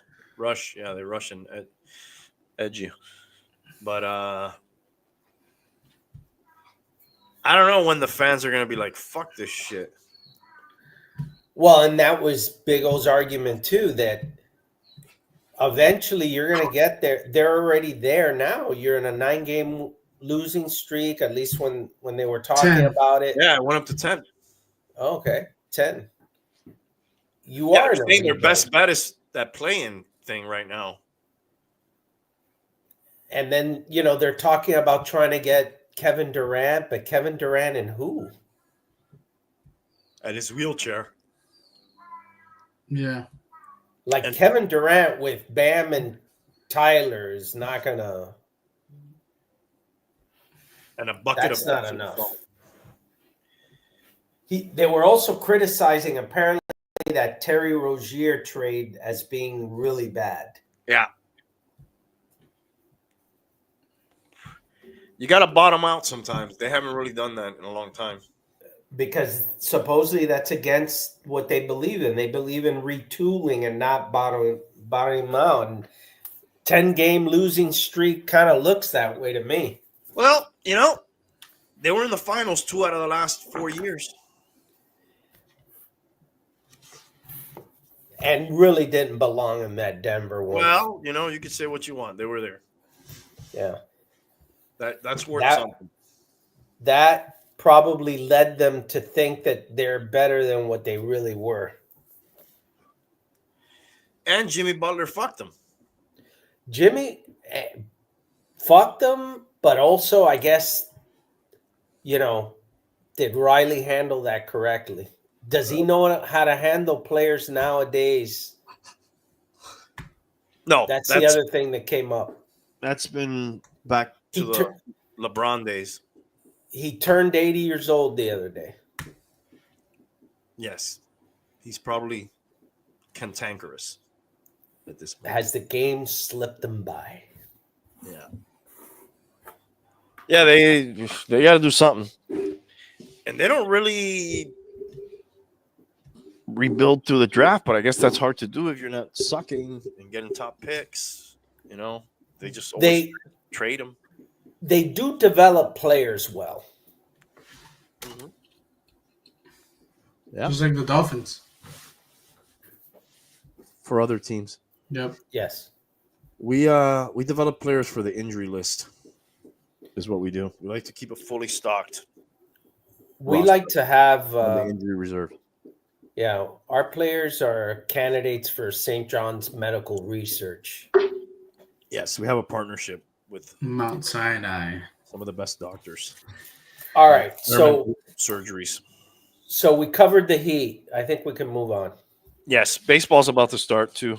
By the way, if you let's cover the Marlins. Now, other teams. Hey, did you guys talk about the recovery of the astronauts? No, I had that on my list of things here. Dude, that lady looked like she aged 80 years, dude. You know what that is? No hair dye in space. No hair dye.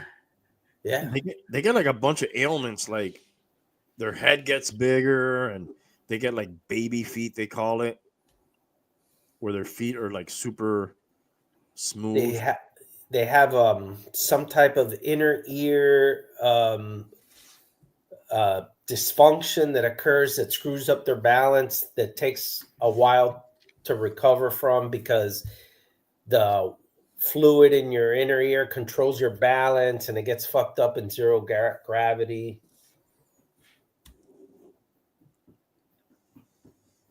Yeah, they have a bunch of different things they got to deal with. Their bone mass, I think they say they lose 1% for every month they're in space or some crazy shit like that. So, and they were up there, what, like a year or some shit? 9 months, I think. Jeez.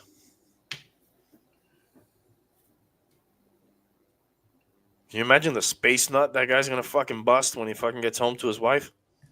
Oh, my God. Space nut. Dude, that guy probably has a backlog of fucking... And you know Astro cum. And you know they can't rub one off in the Space Center because that shit could float out and hit your people. Then That's that white stuff in that girl's hair that we saw. yeah. Yeah, man. You got to catch that shit. Otherwise, yeah, it's floating around. Exactly. You got to be going like this. If not, that shit's hitting people. Oh, shit. Oh, man. Luckily, it was just them two, but Jesus. No, but there's more people on that shit. Yeah, I think it was 4. Well, it was for a while. It was just them, though. Yeah, because people come and go. Oh, and you know what they said the other day, like as a footnote? Oh, like, all the people came back. Oh, by the way, NASA is researching a crack that's located in the docking port of the space station, and there's oxygen and pressure that's slowly seeping out of it. They feel that right now it's not a catastrophic in nature, but it is a crack. Hey, what's Raphael Courtwright talking about here? Well, that would be Chip Kelly, right? How much influence will Chip Kelly have in the draft 2025 with the Dolphins? Is it Chip Kelly? Who's the Arizona Wildcats coach, Tank?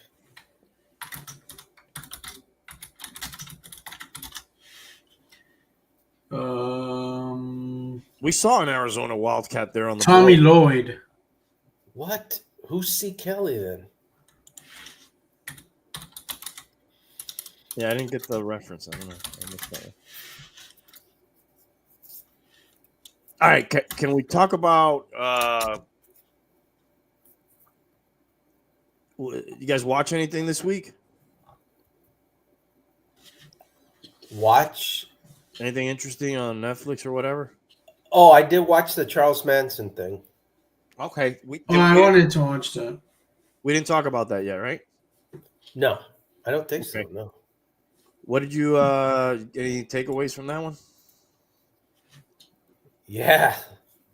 I think I told you I ended up circling back to the JFK and that fucking guy Jolly, bro. That guy's involved. Jolly West. Jolly West is involved in every heinous situation. I have to tell you, I always said I didn't really believe the scenario where, or not that I didn't believe, I thought it was less likely that it was a coup. And I always thought that it could be a rogue agent that they tried to cover up. And God, you listen to that story of Jolly West and what could have happened there, and that fits the bill perfectMm-hmm. Champ Kelly, guys. The Dolphins are adding former Raiders assistant general manager Champ Kelly to their front office. Champ Kelly? Raiders' former assistant GM.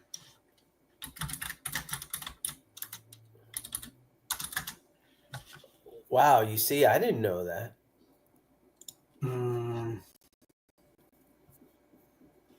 Yeah, he was with the Raiders last year as assistant GM and interim GM.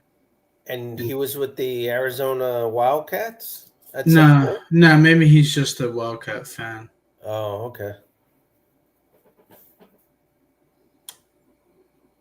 How about Dorothy Kilgallen, who was involved with Jack Ruby, and she was about to write an article that was going to blow the top off the investigation, and then she jumped out of a building. Fuck that. What about Jack Ruby getting Jolly West assigned to him as his psychiatrist, and then the first time he visits him, he was planning on testifying, but comes out of the meeting as horribly mentally disabled and cannot do anything after the visit with Jolly West. That's fucked up. I didn't know that. Yeah, that is crazy. Dude, There's a lot of crazy shit. I think that probably was some type of Manchurian. Oh, okay. Yeah, he's just an Arizona Wildcats fan. All right. Sorry.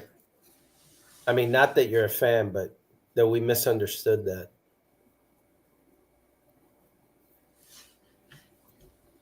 Okay, but back to what the show was about. The Manson thing. Yeah. I then saw another documentary that said, and I've heard this theory before, that the whole reason those murders were created not because of MK Ultra or Helter Skelter. It was to do a copycat crime to get the guy that got arrested just before the Manson murders, Bobby Beausoleil, who killed Gary Hinman, like only 2 days before Mm-hmm. the Sharon Tate LaBrianca murders. Mm-hmm. Bobby Beausoleil killed Gary Hinman. Mm-hmm. And what supposedly this theory is that the family tried to create a copycat killing while he was in jail to prove that it couldn't have been him, because people got killed the same way with the bloody writing, a lot of stabbing, but he was in jail. But And why would they use? They wanted to try to get him off? Absolutely, they wanted to get him out of there. That was their brother. Then there's the whole angle, which is implied, but this guy O'Neill never goes like all in. You know, he just sort of like implies things, and then if he's asked directly, he kind of says, "Well, I'm not really saying that, but it's possible." Where the whole operation was a way to sort of show to America, these damn hippies, look at all the trouble they're causing, and sort of to crush that whole hippie movement. I think that's very possible too, because there were campaigns to try to discredit that whole peace movement stuff. Yeah.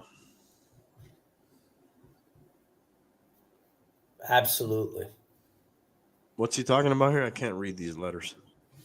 Fresno PD killed him. Fresno PD killed the Marine and got away with it. Later on, police went to jail for other crimes. One is in office now, Mayor Dreyer. Cornbread dude. The Marine recorded video and uploaded it online. Who is this guy that he's talking about? Mayor Dreyer, I assume. Mm. Yeah, that show was interesting. It was like an added part to his book and an added part to his Rogan interview. It was a lot of the same kind of stuff. It is. It just, what it did, it kind of helped me focus on that again. And I went back to the Rogan interview because, man, he talked about the Jack Ruby there, man, but I don't remember that. Yeah, that guy's all over the fucking place, dude. And man, that's a shocker. And the fact that Manson's parole guy was located right in that fake clinic that they set up for the hippies there in Haight-Ashbury. It's just, man, there's a lot of smoke there, man. A lot of smoke. It's hard. It's kind of impossible in that case to say, "Oh, this is just all coincidence." Weren't they running like a fake whorehouse too, where there was like a double glass, and they were like, I don't know. That had another name. Yes, I don't know if they were drugging those guys. They were drugging the Johns and putting LSD to see how they would react to them. And Jack Ruby was probably involved in that too. He was a nightclub guy, yeah. Not Jack Ruby. I'm sorry, Jolly West. Oh, I was about to say Job Ruby had connections to Manson. No, I was referring Well, to Johnny sort West of. with the LSD situation. I believe that was part of all of those CIA programs. Which were all in San Francisco area. A lot of them were, yeah. What was the name of that operation? MK The Ultra. MK Ultra. Yes, but specifically the one with the whores.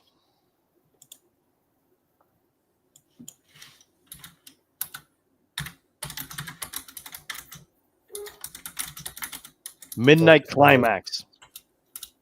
Okay. Operation Midnight Climax was an operation carried out by the CIA as a sub-project of Project MK Ultra, the mind control research program that began in the 50s. It was initially established in 1954 by Sidney Gottlieb and placed under direction of the Federal Bureau of Narcotics in Boston, Massachusetts, with the federal narcotics agent and CIA consultant George Hunter White under the pseudonym of Morgan Hall.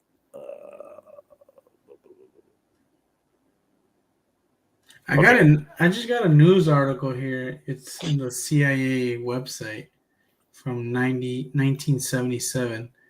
A CIA operation in which private citizens were lured into a San Francisco brothel and unwittingly drugged was denounced today by the director of the CIA. Is that the same thing? Yeah. Sounds like it. Yeah. Adam Stansfield Turner said that the brothel drug experiments ended some 12 years ago and that 0 such bordellos are being operated now. They are past history.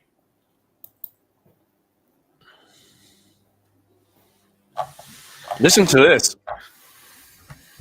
One possible death associated with Project MK Ultra and Operation Midnight Climax was the death of Frank Olson.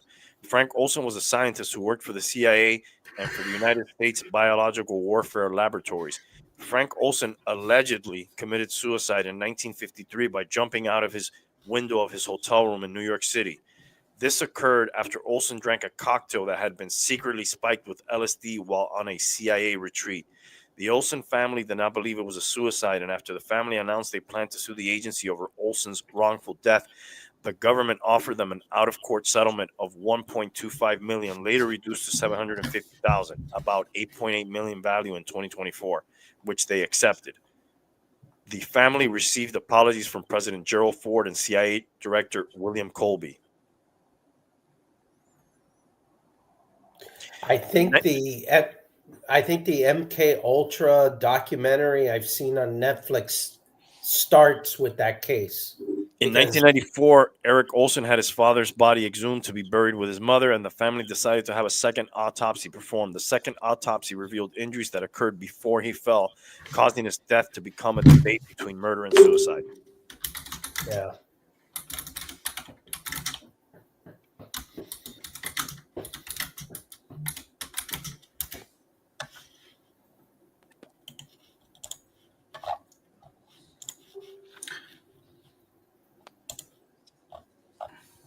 Yeah, the anthrax vaccine, Geos told us about that shit.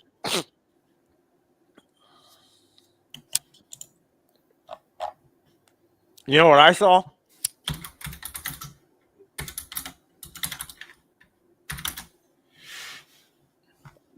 And I wasn't going to watch it because I always get suckered into all of these. Moana 2? Another OJ show.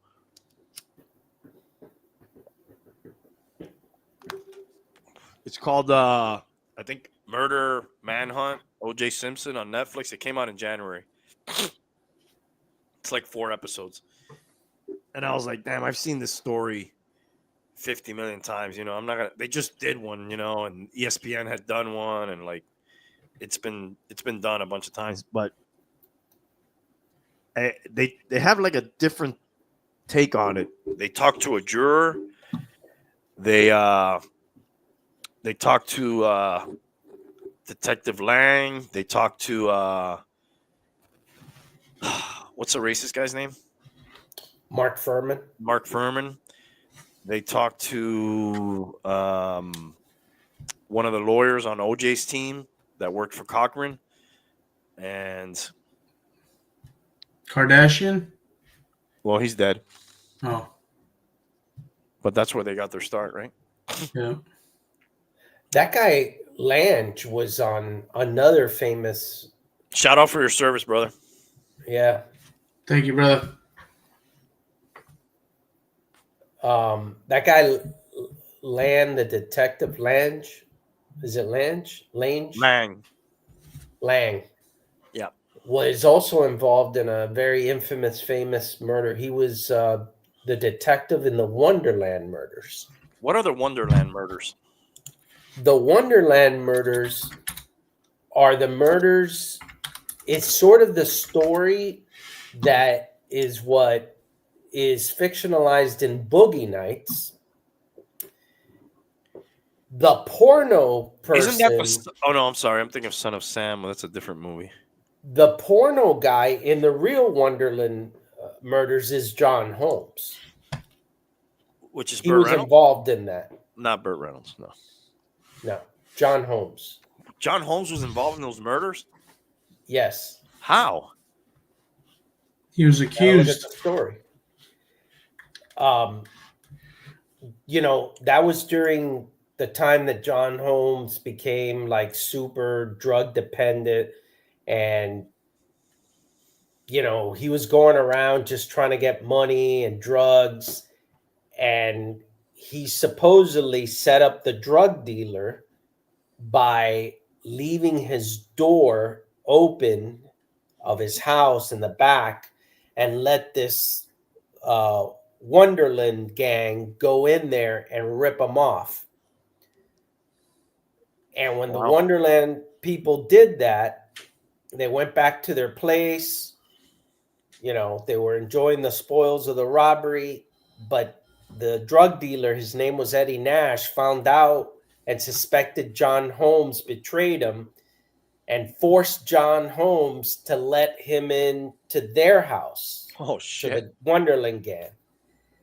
And they What a basically softy, John Holmes, so to speak.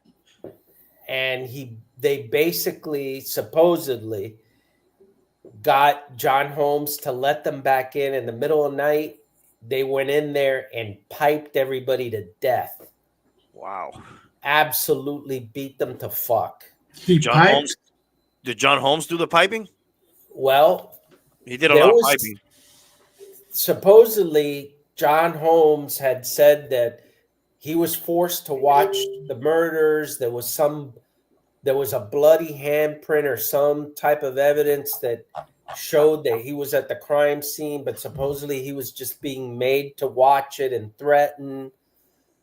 So it was really unclear what his involvement was, but clearly he was involved in fucking both sides of the house there at one time.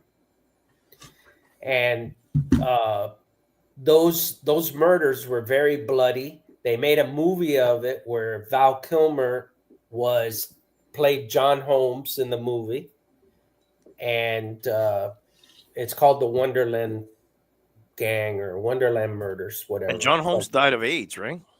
He died of AIDS because, again, towards the end, he was just like a drug guy.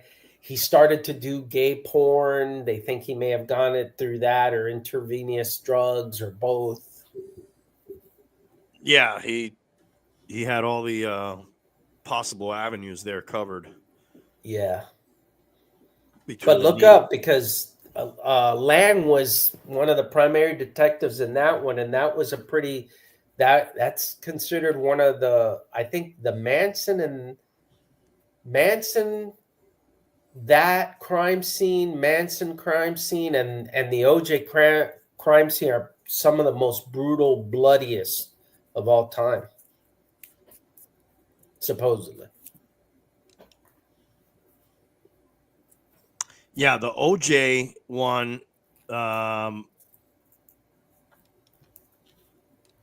Tombstone's like my favorite movie, dude. The OJ one that I just saw was kind of interesting because they showed a bunch of stuff that never made it to trial that I don't know if they thought they had so much shit and they were so confident in the DNA that they were like, we don't need even more, even though they had a preponderance of evidence. But like, for example, there's a lady who saw OJ driving from, I guess she lived on Rockingham. Bundy, or she lived on Rockham, and he lived on Bundy, or whatever. Driving from her house to his house, basically, in a rush, and he cut her off. But she sold her story to like one of the like Extra or the right, Star or whatever, and they thought that would be prejudicial, and they didn't put her on. Just right. like they didn't include anything about the chase and the fact that he left and he had a costume and cash and a gun in his car. They felt that would be considered sympathetic to him. There was like a print with blood somewhere that they didn't use. There was a box of a knife in his bathroom, like the empty box that the knife came in that wasn't used. There was all these medical supplies in his closet, bandages and stuff with blood that they didn't use. There was a guy who saw him in the airport he had all this nice luggage, but he had one like cheap looking black duffel bag that he didn't let the limo guy, which could have corroborated with this other guy at the airport, that he didn't let him touch. And then this guy saw him with that in the airport, and he saw him pulling stuff out of there and putting it in the garbage, something that appeared to be long, which at the time, he didn't know what the fuck it was. Later, he connected that, damn, that was probably the murder weapon that this guy was discarding in this garbage can. But they never took that to the trial. Yeah, amazing. It certainly looks like the prosecution really sucked ass, and they got eaten alive by the dream team in every aspect. They basically just plugged so many holes in their stuff where they didn't necessarily have to prove that OJ was not guilty. They just had to prove reasonable doubt. What they proved is, damn, these people did such a bad job at it. And we have, probably for the first time in history, a witness from the prosecution taking the fifth. They said they had never heard of anything like that before. Yeah. Now, do you think it's possible that they planted any of that evidence?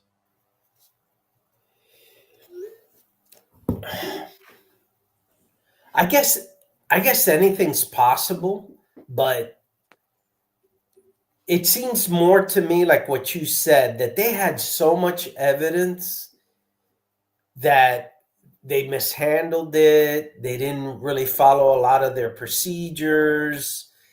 It was easy to show these are kind of like, civil servants. It's very easy to say, oh, they did a shitty job. That's a lot easier to do than anything, Yeah, I just go back to, dude, the bottom line is this guy's blood is on these gloves and all over the place with these three people's blood. That's open and shut, I guess too, and this goes back to what I was saying about the prosecution. One of the things that you do, just like they thought and reviewed the lady who saw him like driving, but she sold her story, they evaluated that and made a choice. Like, the biggest piece of evidence that was found was the glove, the accompanied glove at OJ's property. And the guy who found it, my God, they didn't do any kind of check to see, because that's usually what you do. You say, all right, how are they going to depose this witness? What are they going to say about this? Nobody was thinking that far in advance. No, they do a background check to see, like, if he's ever had disciplinary problems, because they could bring that up. They do all that. These people didn't do any of that. because Well, if they had done any of that, he wouldn't have been a cop. well, no, but they may have not found that. Like he may have had a clean record to become a cop, but after, if he had complaints and that he did a book with all this kind of racist remarks and all that, you got to know that. If you're going to put this guy as your star witness who found the most important piece of evidence in the trial. Yeah, right after the freaking riots from Rodney King. A lot of people say that helped too. That it was God. kind of the city had already, felt that the police was, defective as is, right? Had issues. And this was payback. Speaking of payback, do you think he got his payback by what happened to him after the trial and then after the other trial and later in life? Like, did he get a dosage of karma? That guy seemed to have lived a pretty good life, man. Even in and out of his legal troubles, it didn't look like it really ever affected him. Oh, wow. I gotta say though, man, like his life was never the same. Like he lost all his friends, he lost all his jobs, he lost everything, and he did do 9 years.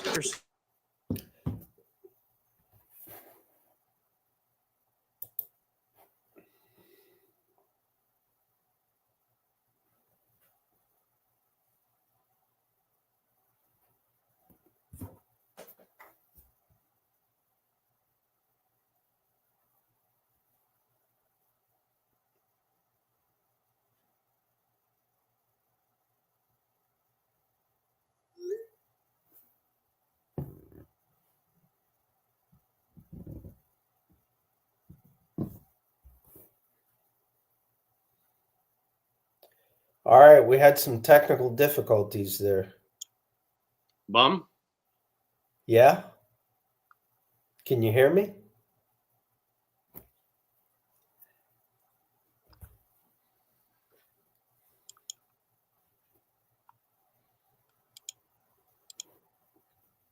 Testing?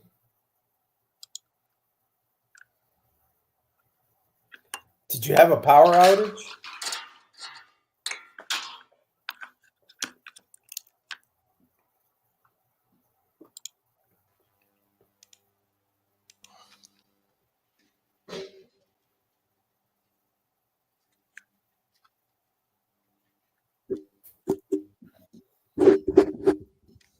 Did you have a power outage? Dude, my dog just freaking ran by here and like disconnected all my shit. You know what's the worst part about it? You'll have to look at this again. I didn't realize that we were still on, and I think I was just like, Yeah, this guy's talking about spraying, sparring. What I should do is spay and neuter this dog. Anyways, I forgot what we were talking about. The case OJ. somehow. Yeah. Oh, that I was saying that, his life did get, obviously, he should have got freaking electric chairs, what he should have got, but like his life got fucked, dude. Anyways, he did 9 years. Yeah. I don't know. I thought there was a little bit of karma. A little bit of Very karma. little. Yeah, not enough. Not enough. Yeah. Yeah. So but you anyway, think you think there's no way it wasn't him? It had to be him. well, there's this conspiracy theory that I shared with you that was kind of interesting, that I guess it doesn't really get a lot of play on, mainstream. I've never seen it other than this guy's book that he wrote, where they implicate his son, who was like an adult son that was a chef, and he had some sort of, mental rage issues that he was dealing with. He had threatened a girlfriend and a boss with a knife. And so the story goes, that day that the murders were committed, I believe early in the day, his daughter was doing some sort of school performance or something A like that. recital. Yeah. And he was there. And then at that point, they were already, they were not, I guess they had tried to get back together, but they were not any longer. And, the family kind of made it clear that he was not invited to go to wherever they were going, which ended up being, I think, Mesa Luna, I think is the name of the Yeah. place. Yep. But supposedly they were supposed to go to where OJ's son worked first, and he was supposed to cook for them. And they probably didn't even tell him, and that he's the one who went there, and he's the one who confronted her, and he's the one who killed her. Wow. And OJ shows up. That's that theory. He shows up in the middle of all this and gets involved. But the other thing that they kind of tie into it is the book that he wrote. If I did it, this is how I would have done it. And he talks about a guy named Charlie. Charlie was with me, and Charlie always had a knife with him, and Charlie got off, and they tied that into Charlie's his son, a name he's using for his son, and that really OJ covered for his son. That's another theory. They did depose him. There's a thing with his time clock that it's like handwritten instead of punched, and everybody else has punches on their time clocks, and he has punches on his time card every other time except that day.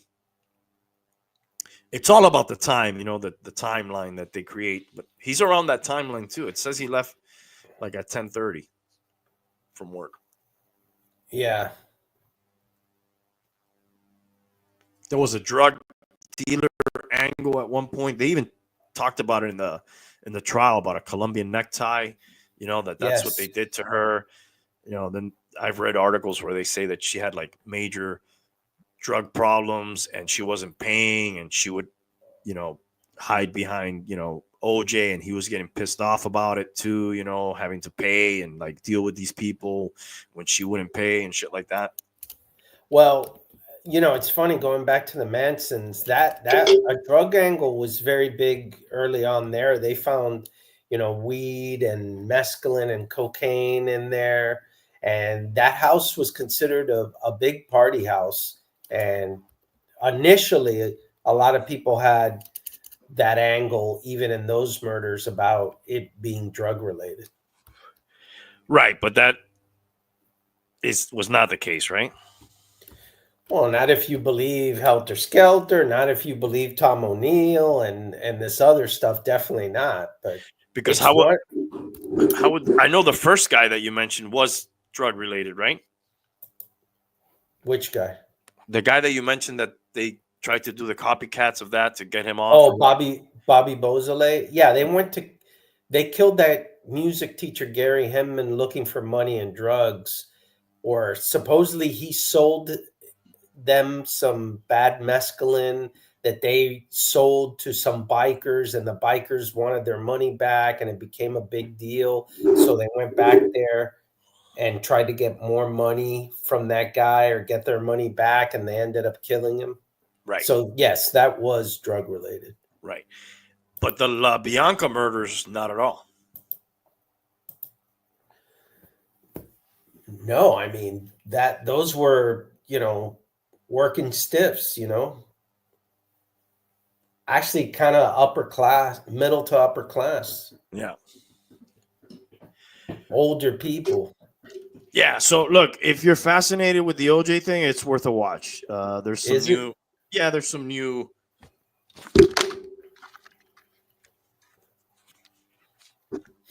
That was not my dog. That was me. There's some new information, at least to me, in it, that I hadn't heard about. But And that's on Netflix? Yeah, but you come away with even more of a realization that I always blame the jury for that, obviously, but they did fuck that up, dude.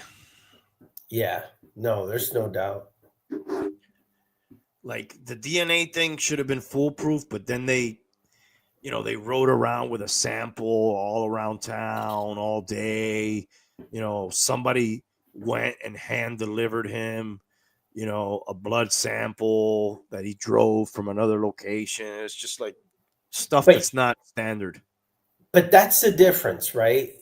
In having money and a good lawyer, right? Because if that happens to you and I, that never comes out because we probably don't have the resources to be able to spend on finding that out.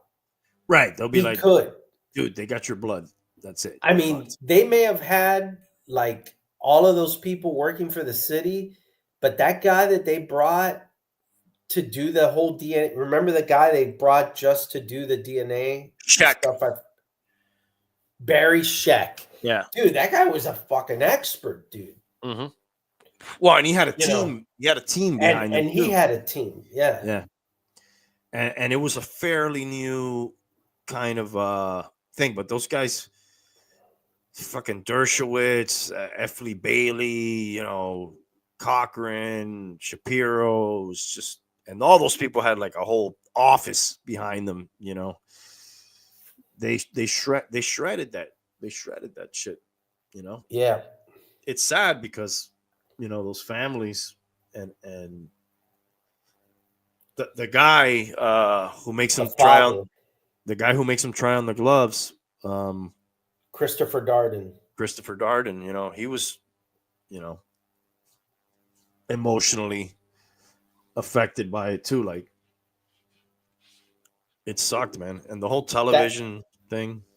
That seemed like just like such a bad move. The glove thing? Like you never it's like there's a saying like you never ask a question you don't know the answer to already. Yeah. In those cases, Yeah. OJ hammed that up because the gloves did fit. He just but he was going like this and he just wanted that visual of him with the gloves on,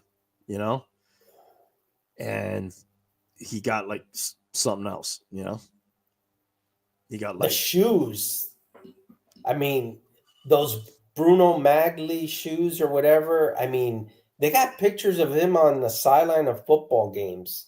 And it's not like he was wearing like, $20 Converse. Those things are expensive shoes. It's not like everybody has those. well, he's wearing And then he's wearing the damn gloves too on CBS. yes, and then what are the chances that the guy who's suspected of doing the murder also has these shoes and gloves? I mean, I don't know. Insane. It is Yeah, but whatever. If it's I kind of binged I'll it, have to but check it out. it It's was only four episodes, yeah, they are like an hour each. So 4 hours out of your life. Got it. yeah, if you want more OJ in it. What else I got here?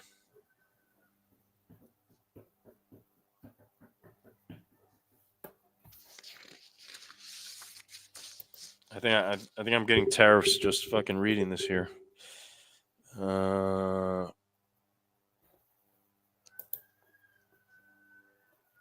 Celtics are about to be sold for $7.3 billion. Wow. That doesn't even include a stadium. Nice. You gotta lease that out.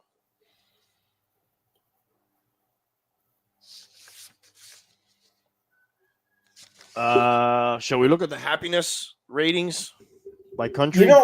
I saw that in your listing and I wasn't I hadn't seen that. So yeah, why don't you talk a little bit about that? Let me look up the ratings here. They rate the countries. Happiest countries in the world, 2025.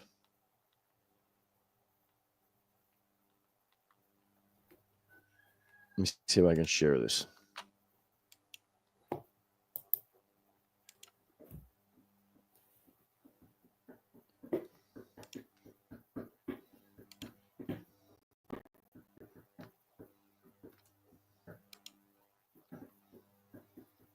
Do I got it up, so to speak? So to speak, content here.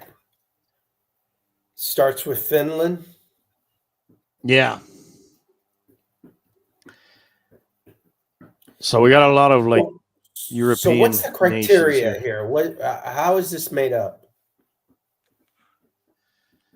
Do they have any type of background? How on is this? happy defined here?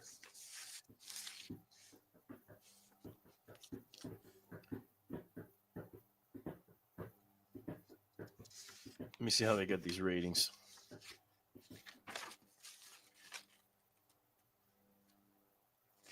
Surprised Israel's number 5. Yes. Aren't they constantly being attacked?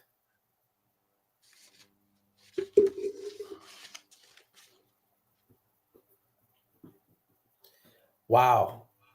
Like those first 4 countries isn't that like super freaking cold, freezing ice cube places? Yeah, and I'm sure like the next few are also like cold weather places too, right? Netherlands, Norway, Luxembourg, Switzerland, not Australia or New Zealand. I'll tell you, I've been to Switzerland, man. That place is fucking expensive. Okay, here's some info. Happiness rankings are 3-year averages. For example, 2023 rankings compile data from 2020 to 2022, while 2022 rankings compile data from 2019 to 2021. Happiness rankings are determined by analyzing comprehensive Gallup polling data from 149 countries in 6 particular categories: gross domestic product per capita, excuse me, social support, healthy life expectancy, freedom to make your own life choices, generosity of the general population, and perceptions of internal and external corruption levels. So that's sort of how they Okay. this. So it's pretty wide ranging, I guess. Yeah. So Finland, Denmark, Iceland, Sweden, Israel, Netherlands, Norway, Luxembourg, Australia.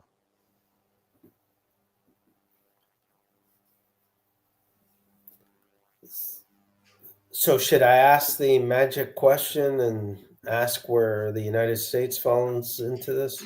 I believe the article I had here said that we fell to 24th. Wow.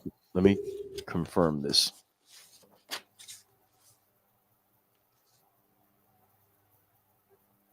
Yeah, we have the lowest happiness ranking ever, 24th, down from a peak of 11th in 2012. Wow. That was during the Obama years. That was our peak.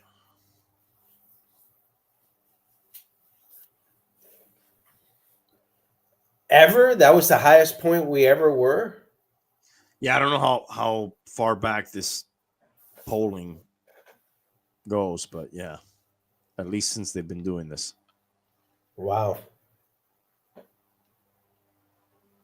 So I guess move to Europe if you want to be happier.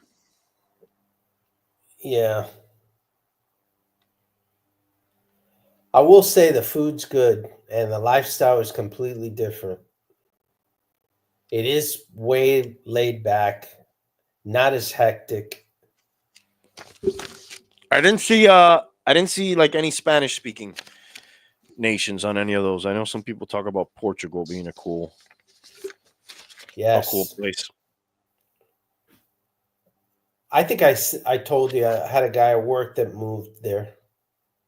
Yes, you mentioned. Speaking of happiness ratings and stuff, the Dolphins rate their team's conditions by category. There was a survey of almost 1,700 NFL players on 32 teams conducted between August 26 and November 20, 2024. And the Dolphins rank number 1 overall, number 1 in food, number 1 overall, number 1 in food and dining, number 1 in weight room, number 1 in strength coaching, strength coaches, number 1 in team travel, number 1 in ownership, number 2 nutritionist, dietitian, number 4 locker room, number 6 head coach. That was their lowest rating. Number 1 training room, number 1 training staff, and number 3 treatment of families. You know what? If you listen to all that criteria, that sounds like a resort, not like a football team, right? The food Last is in the good. standings. The food is good.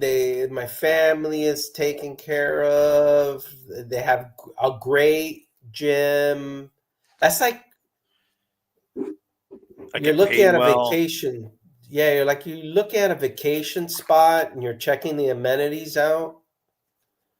Oh, and they tend to overpay you. Yeah, this is the list that that agents give to free agents when they're thinking of where they should sign. Taxes are low. Come on No down. state income tax. Yeah. They're desperate to win, but it's just a check for you. All right, you got anything, Bum? I think I'm pretty much. We can wrap it up on. It's been 5 years since the pandemic, more or less. We can wrap it up on that. Wow. 5 years already. Yeah, we were probably like in lockdown around this time, right? I remember I was watching basketball when a text came in or when they mentioned it on the game about they were canceling the rest of the games or something like that. Yeah, it was like Tom Hanks or his wife, or I don't remember who it was. Tom Hanks, I think, gets it, and then NBA season's shut down, and then like pretty much that's like when it got real, right?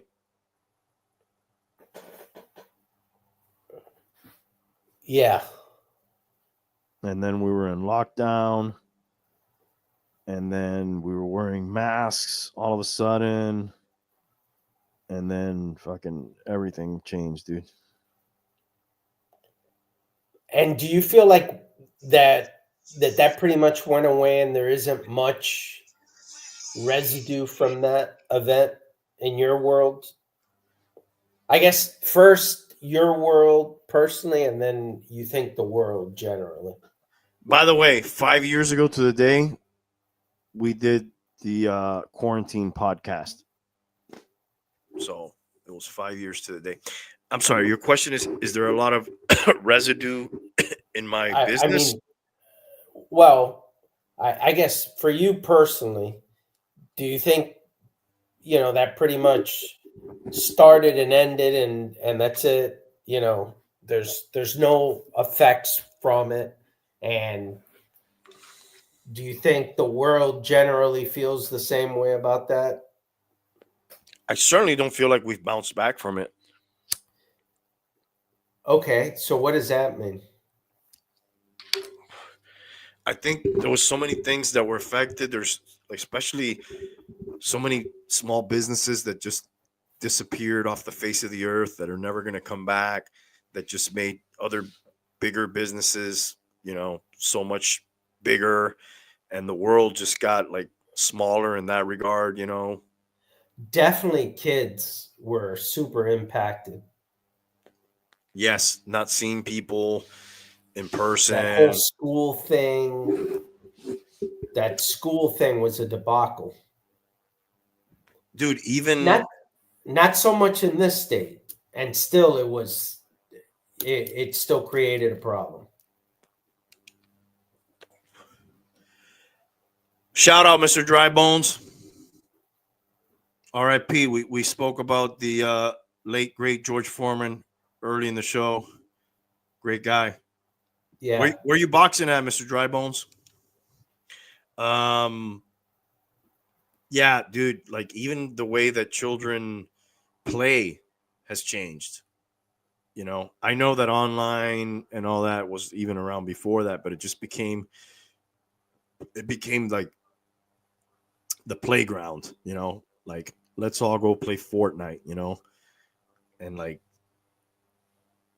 they didn't go. I don't know. I think that was there already. I guess it got worse, right? Yeah, it got worse, and that stayed. And businesses, capitalized on that too. Let's all get together and log into Roblox, Minecraft, Fortnite, whatever.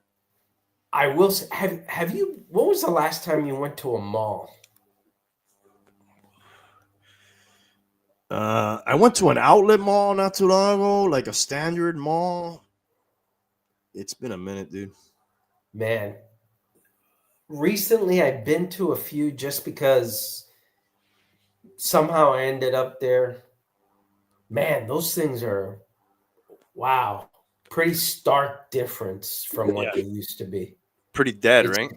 It's shocking, man. Yeah. And you know what? That's got to be a killer, man, for a lot of reasons. Not just the business, but the real estate. I mean, and what are they going to do with all that space, man? Well, my local mall here, they're like heavily reducing it and turning it into housing. The one that I used to work in when I used to work in the parking garage there, I think they're gonna get rid of that. The shops at Sunset, if I'm not mistaken. That place, the last couple of times I went in, was a freaking ghost town, dude. Just if they didn't have the AMC theater, that's the only thing that has anybody even going there, dude. But yeah, dude, that is amazing, though, isn't it?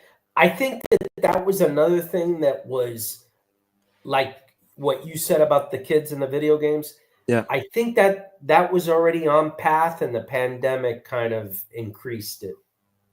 Yeah, like when we wanted like everything, dude, it's everything. Like I wanted to go to the mall and go look through all the albums or CDs at what was the name, Specs, or what was it called? Well, they had Specs, they had Peaches. I don't know if you remember that. Yeah, Peaches was on US1 near you. Yeah, but now, what do you just freaking download that shit, dude? Now you want a new pair of whatever or new shirt, like you don't go, like you just order that on Amazon or whatever. So like, I have great memories of like going and buying stuff, saving up and getting stuff. Yes. My kid's going to have memories of, oh, the mail lady came in. I got to tell you though, and Vivian and I were talking about this, and one of the reasons we ended up going to the mall, there's something to say about going and trying shit on. Yes. It could be inconvenient, but also convenient in a way. Well, to me, the most inconvenient thing is having to return something. Exactly. Buying, like, yes, the ease of being able to say, okay, I need a suit or a jacket, and you decide to buy it online, and then you try it on home and it doesn't fit. It's a hassle to return it back. As easy as it is, it's still, there's certain things that still make sense to go buy. There's certain purchases you want to go buy in store. Yes. And there's certain purchases that maybe even if you don't buy it in the store, you want to go see it in the store. Yes. Look at it. And then, maybe down the road, you already know exactly what it is. And if you're not ready to buy it right that moment, you already know what it is and you can buy it later. But there certainly is I would hate to have a world without stores where everything is just online.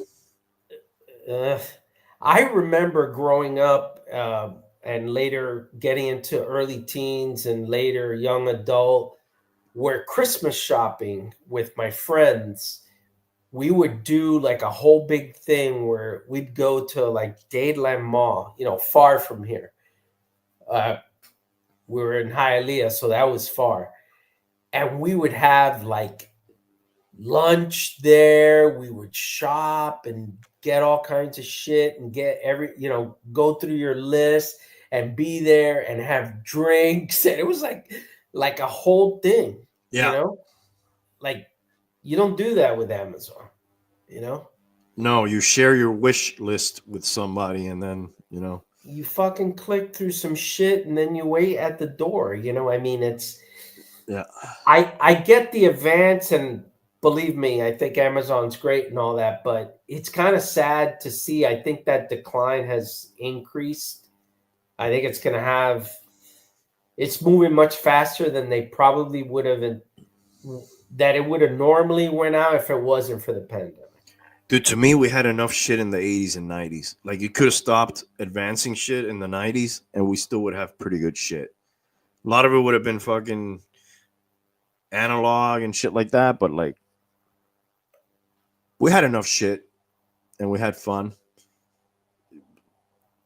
But of course, technology is never gonna stop. But like, I feel like we have enough shit sometimes. That's enough. All right, that's good enough. Other than technology, what better shit have we gotten in the last 30 years? Well, we've talked about that before. And when you mean technology, you're talking about, phones, computers, not necessarily that we're driving. I remember growing up, and I'm older, obviously, than you, and hearing about, flying cars. Oh my god! In elementary school, like flying cars, that was gonna be like a given by the time I was driving. Exactly. It seemed that way, at least. We'd be at Mars by now. Yeah, the Dolphins would be winning Super Bowls all the time. We had just barely lost one. I thought that was gonna be all the time. Oh, not to mention, did you see that chopper fly by back there? That is super low. You saw it? I saw it. Yes. It looked like it was just over your screen. Yeah, they may have been looking for me. But yeah, I don't know. I think we have enough shit, dude. Of course, we couldn't be doing this.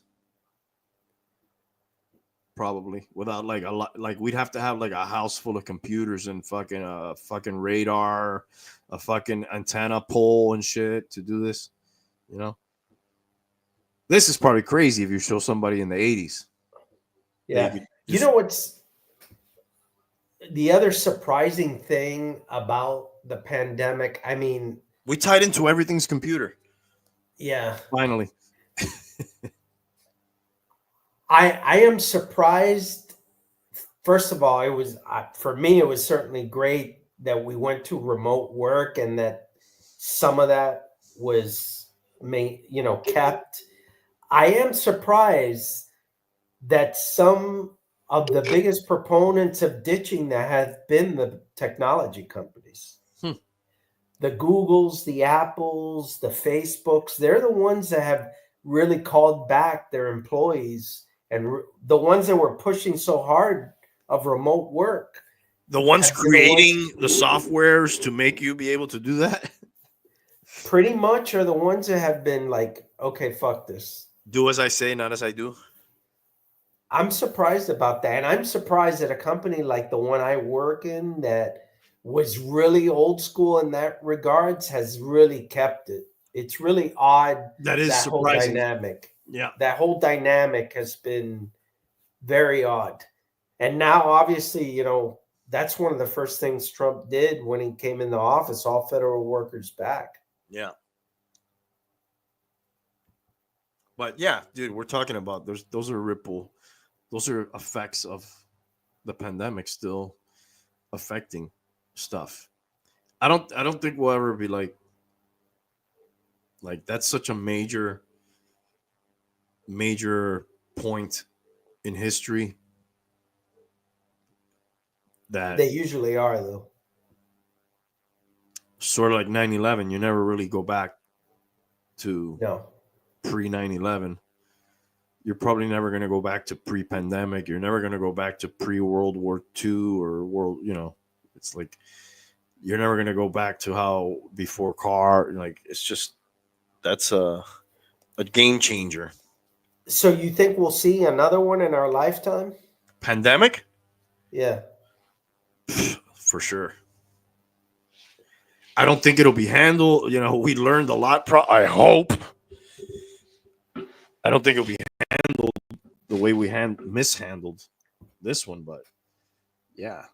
I think it would be very hard to convince people to at least to lock down the schools and stuff. But who knows, man? Maybe if it's really bad, everybody will get scared again and forget about it. It depends how soon it happens. They're not going to do it to us again. You know what I mean? To this generation, I don't think so. But all these people have to be flushed out before the next one. yeah, everybody's already experienced. Everybody went through it. Everybody, you know. So that's at least another 100 years. Yeah. Like nobody remembers the previous major pandemic. You know, Right. For this one. I guess I was asking more, do you think we'll have one that isn't in 100 years sooner? Yeah, I think so. Now, the way it'll be handled, that, that remains to be seen. But I'm sure they can go back and look at the playbook here. What did they do wrong?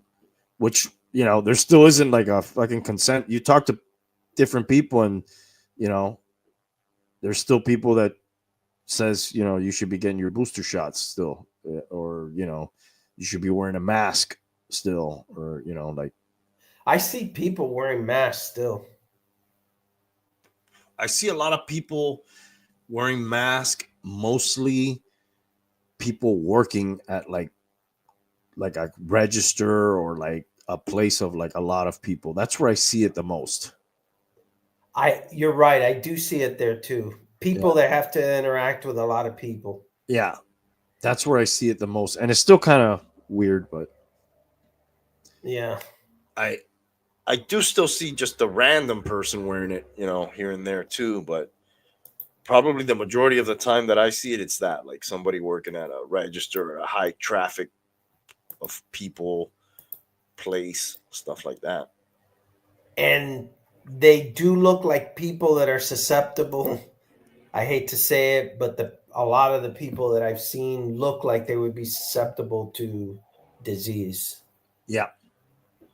Yeah. Yeah, people who are scared, they're scared because they don't, they know if they get sick, that might be, a big thing for them. What else is there? Like, what's changed? That's probably never gonna go back from the pandemic. Just a bunch of new businesses that sprouted up too. That some of them went by the side. Like, remember all the those kitchens? What are they called? Ghost kitchens and all? The Reef. Remember, I had brought up that whole Reef. They and I had a guy that worked for me that left my company to be like he got a really good high position there. Reef was using parking lot spaces, empty parking lot spaces for ghost kitchens.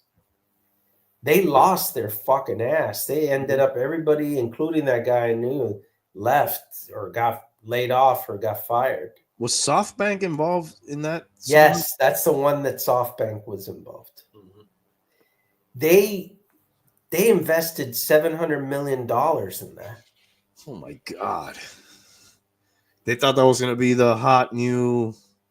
But then we started to look up. I think SoftBank also, that Japanese guy, Mm-hmm. I think he contributed to the soccer team too initially. Oh wow. He was like they're all over the place. They're into the AI stuff now too, I think. But that SoftBank, we started to look at it when we had the conversation, and man, they invested a lot of big money in a lot of questionable industries. I think weird. They may have done that Workday thing. That was another debacle. They made a documentary about it. Is that like shared office space or something? Like shared offices, and it was all a big scam or something. The guy was like like a cult leader or something, like the Elizabeth, whatever, Warren, the blood not Warren. Sorry, Holmes, Theranos. Yeah, Theranos with the yeah. blood testing. She says she wants to start that up again, I'm, just like the fucking Billy McFarland guy wants to do the next Fire Festival. yes, no, that is. I think that's a done deal. Is there any line? There's no lineup. That sounds familiar. Let's see But if there's a lineup for it. it's amazing that how many intelligent people got screwed by that Elizabeth lady. I mean, that freaking, Or did they know and they just wanted to make some money? oh, maybe so. Because That, there's I could look, hey man, this shit's a fucking scam, but people are buying it, dude. Get out and before sell it blows. short. Yeah, get in, make money, but sell before next month because next month it's gonna fucking all blow. That it's all bullshit. But in the meantime, dude, you'll make a killing. I'm sure there was a lot of that. No official lineup has been announced since as of March 22nd for Fire Festival 2.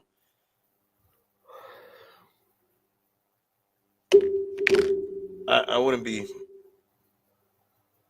buying tickets. Is that the old Ringling Brothers? A sucker is born every day. Incredible. So yeah, 5 years. And it took us a while to get out of it. Here, not so much, but just the people who lost jobs and shit too. That was crazy. Yeah. There's industries, businesses that completely got wiped out.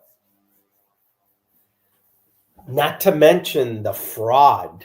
And workforces that had to be rebuilt up by people who were not as qualified as other people, other than, oh, you're ahead of this person because you're willing to take this vaccine. Now this other qualified person, you're above them where you really wouldn't be, if this thing didn't matter.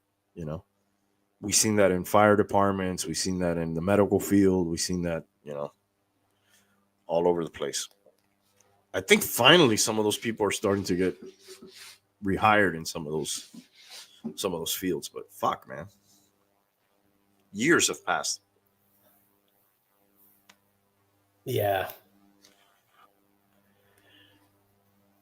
We'll probably never get the full scope and there'll probably never be a consensus on.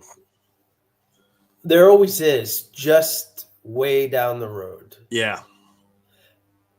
I remember telling you when we did a show in the midst of that, I said, remember the people that we're saying right now are telling us the lies are the ones that are going to be telling us the truth. They're the ones that are going to be saying, hey, look, we found this out. This really did happen. The people telling us the truth. I'm sorry. Say that again. The people telling us Like- the lies. Like the people that were, whatever they were saying, like the people that were saying, oh, this came from a bat, right? Are already saying, oh, it really didn't come from a bat, or it's not likely that it did, or it's very likely that it came from a Chinese lab. Are you The talking same about? people, You talking about Fauci?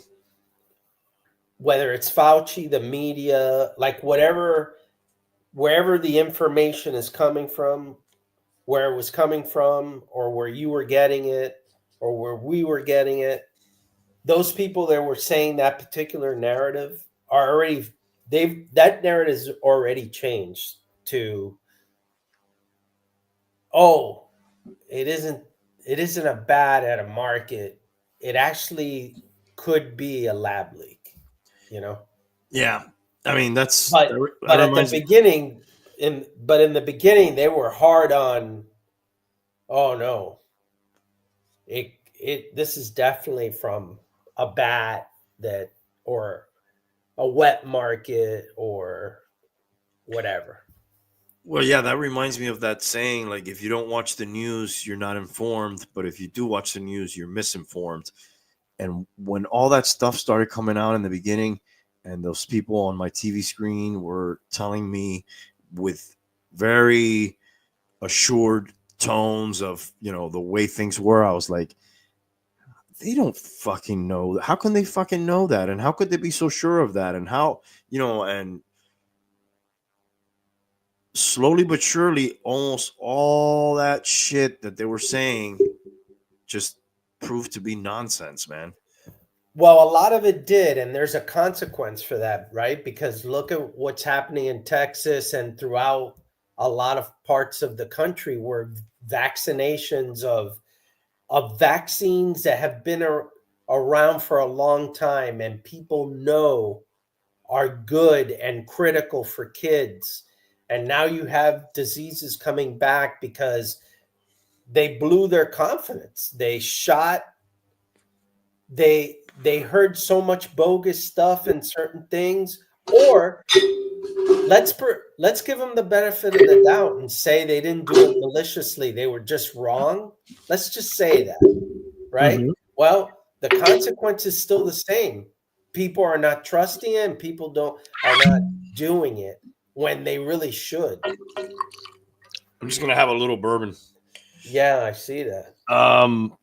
Yeah, they created a monster with that, because By being so overselling, let's just say that, overselling the whole By vaccine. overselling and having things that eventually got discredited one way or another. Again, and we could argue, was it done? Was it psyops? Was it malicious? Whatever. The bottom line is still the same. That some of these things that they said, hey, if you do this, you're going to die. If you don't do that, you're going to this. That worsened things for the legitimate vaccinations and stuff like that people, are now saying, oh no, I'm never going to listen to that, or the CDC is full of shit, or anybody tells me about, any of this stuff, I'm never going to follow it. yeah, It went extreme on both sides. I just So always go back to that's a lasting impact. Yeah, I go back to like the best thing, and it's probably not a good message for them to say, but probably the best thing for them to do would have been to show more humility. Hey, this is a new thing. We don't really know. We have to see. There was none of that. There was like, you got to do this, you got to do that. If not this, if not that, bah, bah, bah, bah, bah, bah, bah. And really, they were dealing with something that was new, that they didn't. Nobody knew how to deal with. Yeah, definitely the fact that they didn't. And I see the other side of it. It's kind of hard to get somebody to do something that you're not 100% behind. You're not going to sell very much cars if your strategy is, hey, this car's okay. I don't know if you're going to like it. Try it out. But if you don't want to, don't. Check it out. See what you think. Good That's luck. that's why I said it's not a good way for them to present something, but they were so stringent and so inflexible and over the top, dude. By the time they got to like, let's vaccinate little kids, with this new vaccine that we warp speeded, what was it, like out in 9 months or some shit?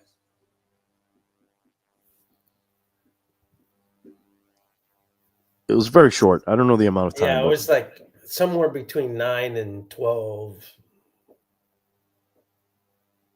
I don't know. Something like that. That was poorly executed.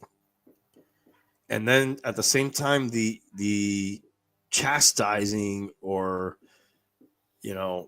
blame put, like, if you didn't want to do it, like all of a sudden you were like, oh, so you want to kill grandma? Wait a second. I don't want to kill anybody, Does that mean that Well, I have and I think that was one of the major blunders when they said that it would prevent further infections, and it certainly did not do that. they didn't explain any of that stuff in the beginning. Like, that was, we found out over time, like, oh, wait a second. Why No, are but these- they actually said that. Oh, right. We didn't find out that was wrong. Like, they didn't. It was crazy, dude. Well, remember by the time that we went to North Carolina, Mm-hmm. that I was telling you that so many people that I knew were getting sick, Mm-hmm. 2 or 3 times, even after getting vaccinated. I don't know if you remember that. Yeah. Because another thing that they said is that you really shouldn't vaccinate in the midst of the pandemic, because you create like other strains and shit, like mutations. So, like, they were always like, oh, here's the new one, and like, nobody's on the same schedule. It's just like, we know Pfizer made a lot of money, that's for sure. I will say this, and this is what's that term people use for what I'm about to say? Anecdotal. Yeah, anecdotal. Yep. Of the people that I know, first of all, I didn't get it until like almost 3 years after. Mm-hmm. And second of all, like, I think I had it for like a day and a half of feeling anything. And then I was good. A lot of people I know that weren't vaccinated, and it could be a coincidence, got it really bad, where they were sick for weeks, that I worked with and stuff like that. Mm-hmm. I don't know. I knew of people that died, Mm-hmm. but there were other, they may have been my age but had other issues and stuff like that. So I didn't meet anybody that was relatively young and got it and died from it. In general, young and healthy people did not die from it. Right. I do know of some people that were about my age and about my health range, which I would say at the time was extremely overweight, not in good shape, and all that did have a lot of problems, if not died from it. But yeah, the whole thing was, if people had comorbidities, they already had other issues, it hit them really hard, and that, it Could be And very serious. And I will say, in experiencing, my mom got that shit with comorbidities, a lengthy hospital stay, and was able to, in her 80s, late 80s, and was able to, survive that. So I'll consider that anecdotal evidence that it could have like lessened your experience with it, but you could argue, was that worth it in doing it if you were super young and healthy? And the answer is no. Yeah. In other words, like, I didn't vaccinate my kids. I didn't force that because it just didn't make sense. And there was information by numerous medical journals that suggested that young people got affected by it.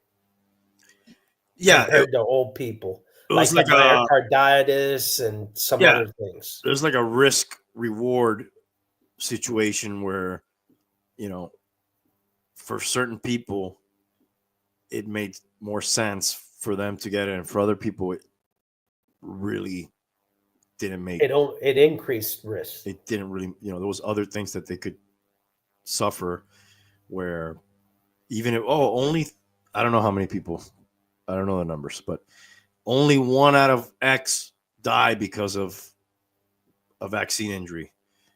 Okay, but how many of those people would have died from COVID? If the number in that particular group was very low too, then what's the trade-off, you know? And I do believe there was a lot of people that because they were trapped at home, they actually paid attention to the news for the first time in their lives and really got drawn into the whole thing. Because I think if you ever first of all, if you paid attention to television and saw that there were constant drug commercials all the time before the pandemic, you know, that was only building. I think there's some people that think that since the pandemic, all the drug commercials have come out. That's not true. I mean, there's been drug commercials for the whole time. And I think we're one of only 2 or 3 countries that do that, by the way. And the listing of side effects and potential harm of all of those medicines is staggering. And everybody's in a field jumping and happy and these are drugs that have been field tested for years. So if you didn't know that or you didn't pay attention to it, everything you heard and the first time that you heard about vaccines and how things are tested and side effects and the fact that people make money from it, those people may have been shocked by that. But it's going on now. It's going on now. It'll continue outside of the vaccine with everything else. Yeah, and all this. And it's unfortunate that the things that actually help people are being ignored now because of all that doubt that was sown, not only by the people trying to push the vaccine, but by also the people who were trying to discredit it unnecessarily because they had an agenda from even before the vaccine.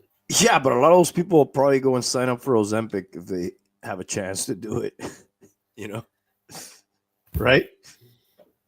Absolutely. Not to say that, you know, certain people don't need to have that. It's an actual drug that does help people in certain situations. But listen, most of the people, dude, if you want to lose weight, there's proven ways to do that. Yes. Without stop fucking eating and move. Stop fucking shoving those cheeseburgers in your fucking mouth and stop drinking those beers and the fucking whiskey. But cheers.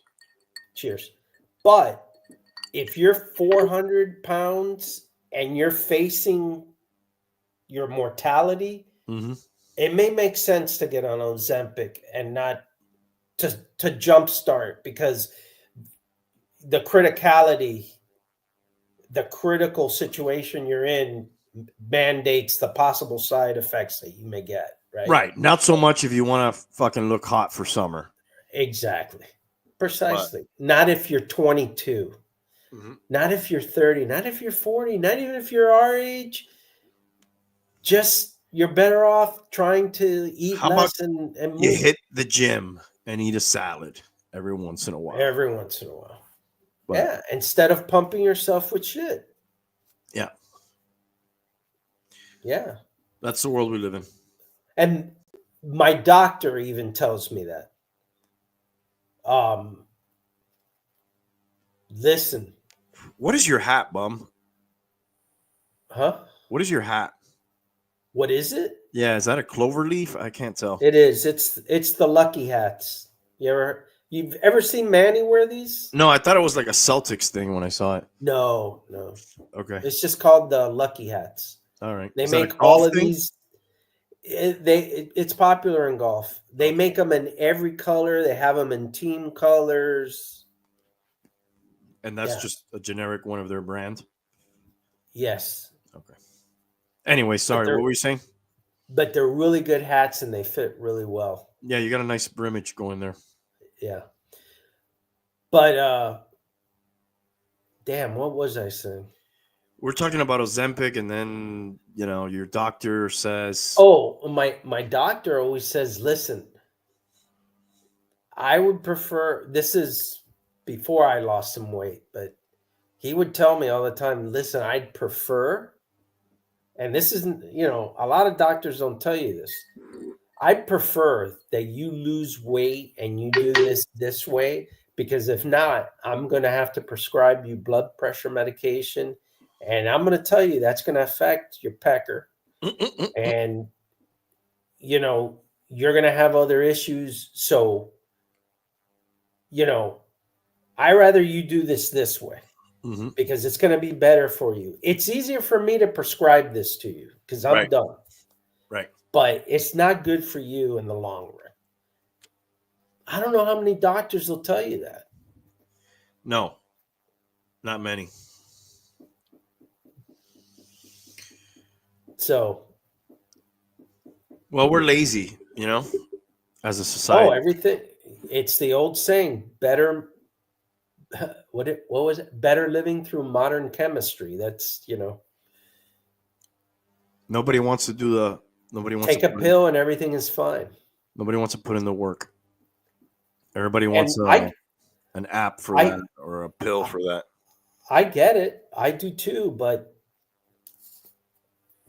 you got to weigh the consequences again. Dude, I got to the point where I don't even want to take fucking aspirin or anything unless I fucking seriously have to. Yeah, Like, I try to. I mean, I don't want to take shit, dude. I'll take whiskey. yeah. I don't even want to do this that much. Actually, I behaved myself this week. I believe this is my first drinks this week. Oh wow. This I had some wine earlier, but 1.5 that was beer it. that I had in this one glass that I'm having now. So I think the biggest impact of the pandemic is that loss of trust and In pharmaceutical companies, in government, in institutions. all of the above. Mhm. That when we're really going to need to listen, that we're not going to, or that we're not listening to things that we should be because they're not experimental, they've been proven, but yet we don't, since the source has been damaged because they said bullshit or whatever they said wasn't accurate enough or because they oversold it, and now we don't trust anything, that even the things that may help us now we may overlook. So I think that's the lasting effect.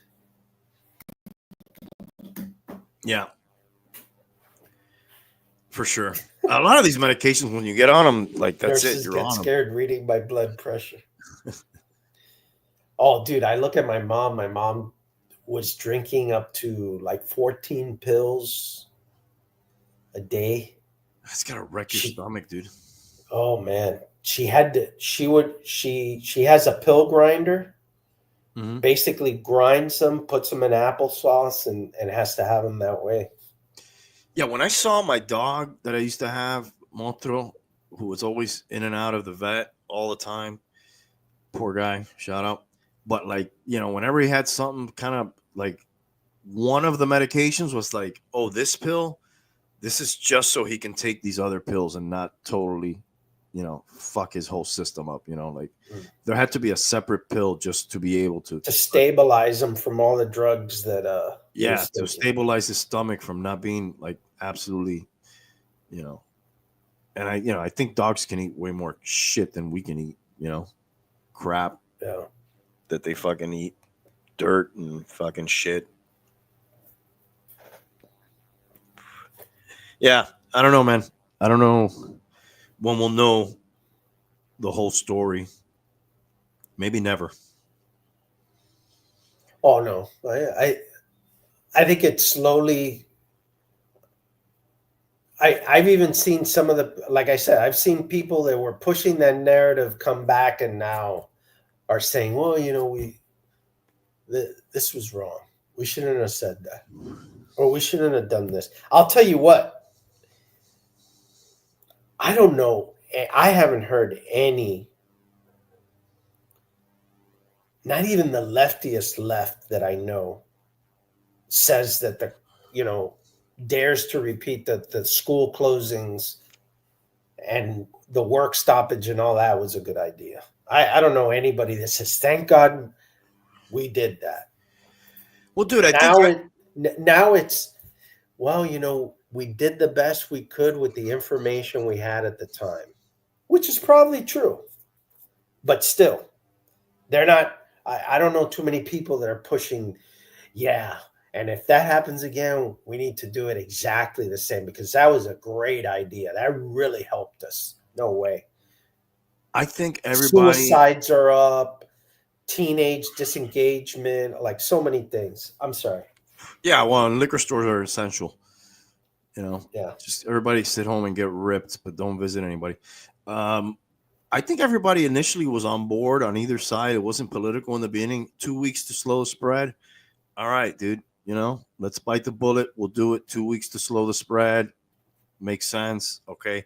But then, yeah, we're going to shut down schools. Everything, the year's going to be in the computer, and, oh, you can't open your business. This business you can open.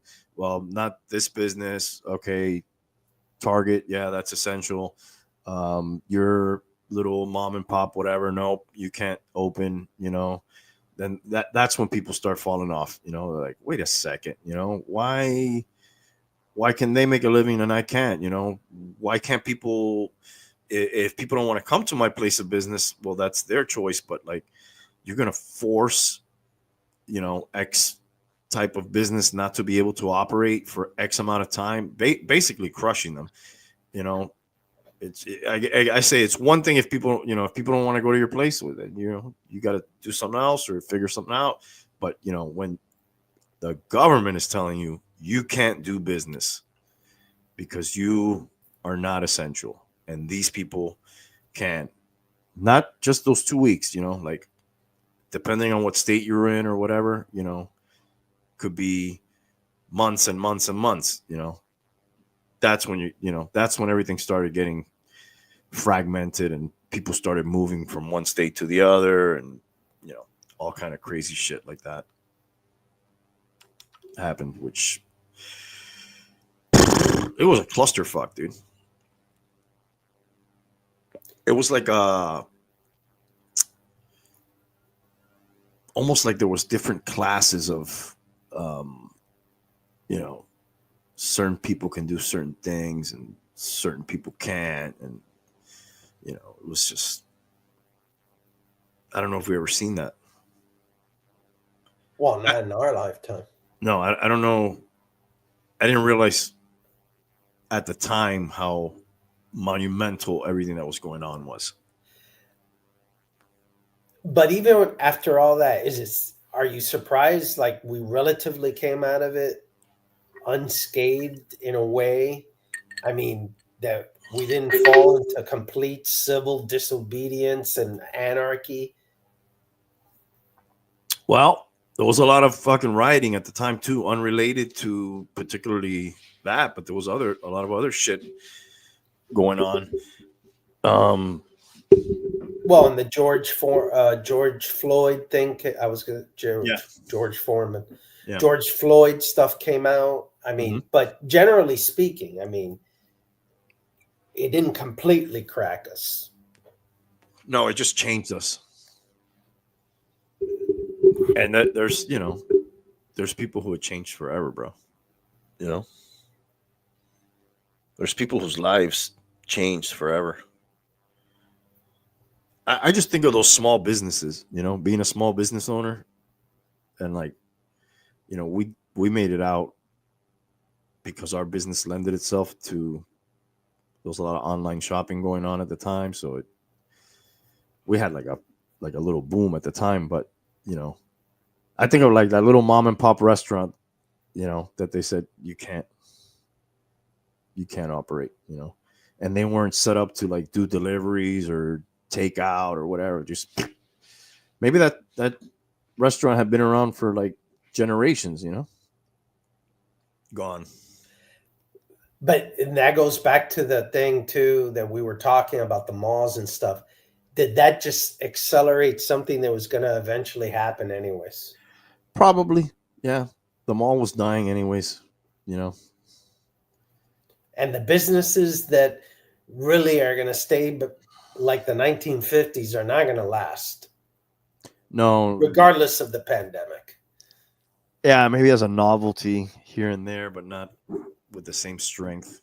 Maybe they could last another 5 or 10 years, but there's no way that eventually they'll continue. Yeah. It'll be interesting to read the history books on that shit, 100 years from now. If you want to read some interesting stuff, look at what's going up with the whole Sackler family and the Purdue and the opioid.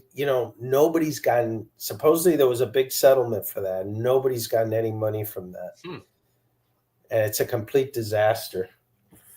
I saw a show on that, or there was a couple shows on that were pretty interesting. I think there was one with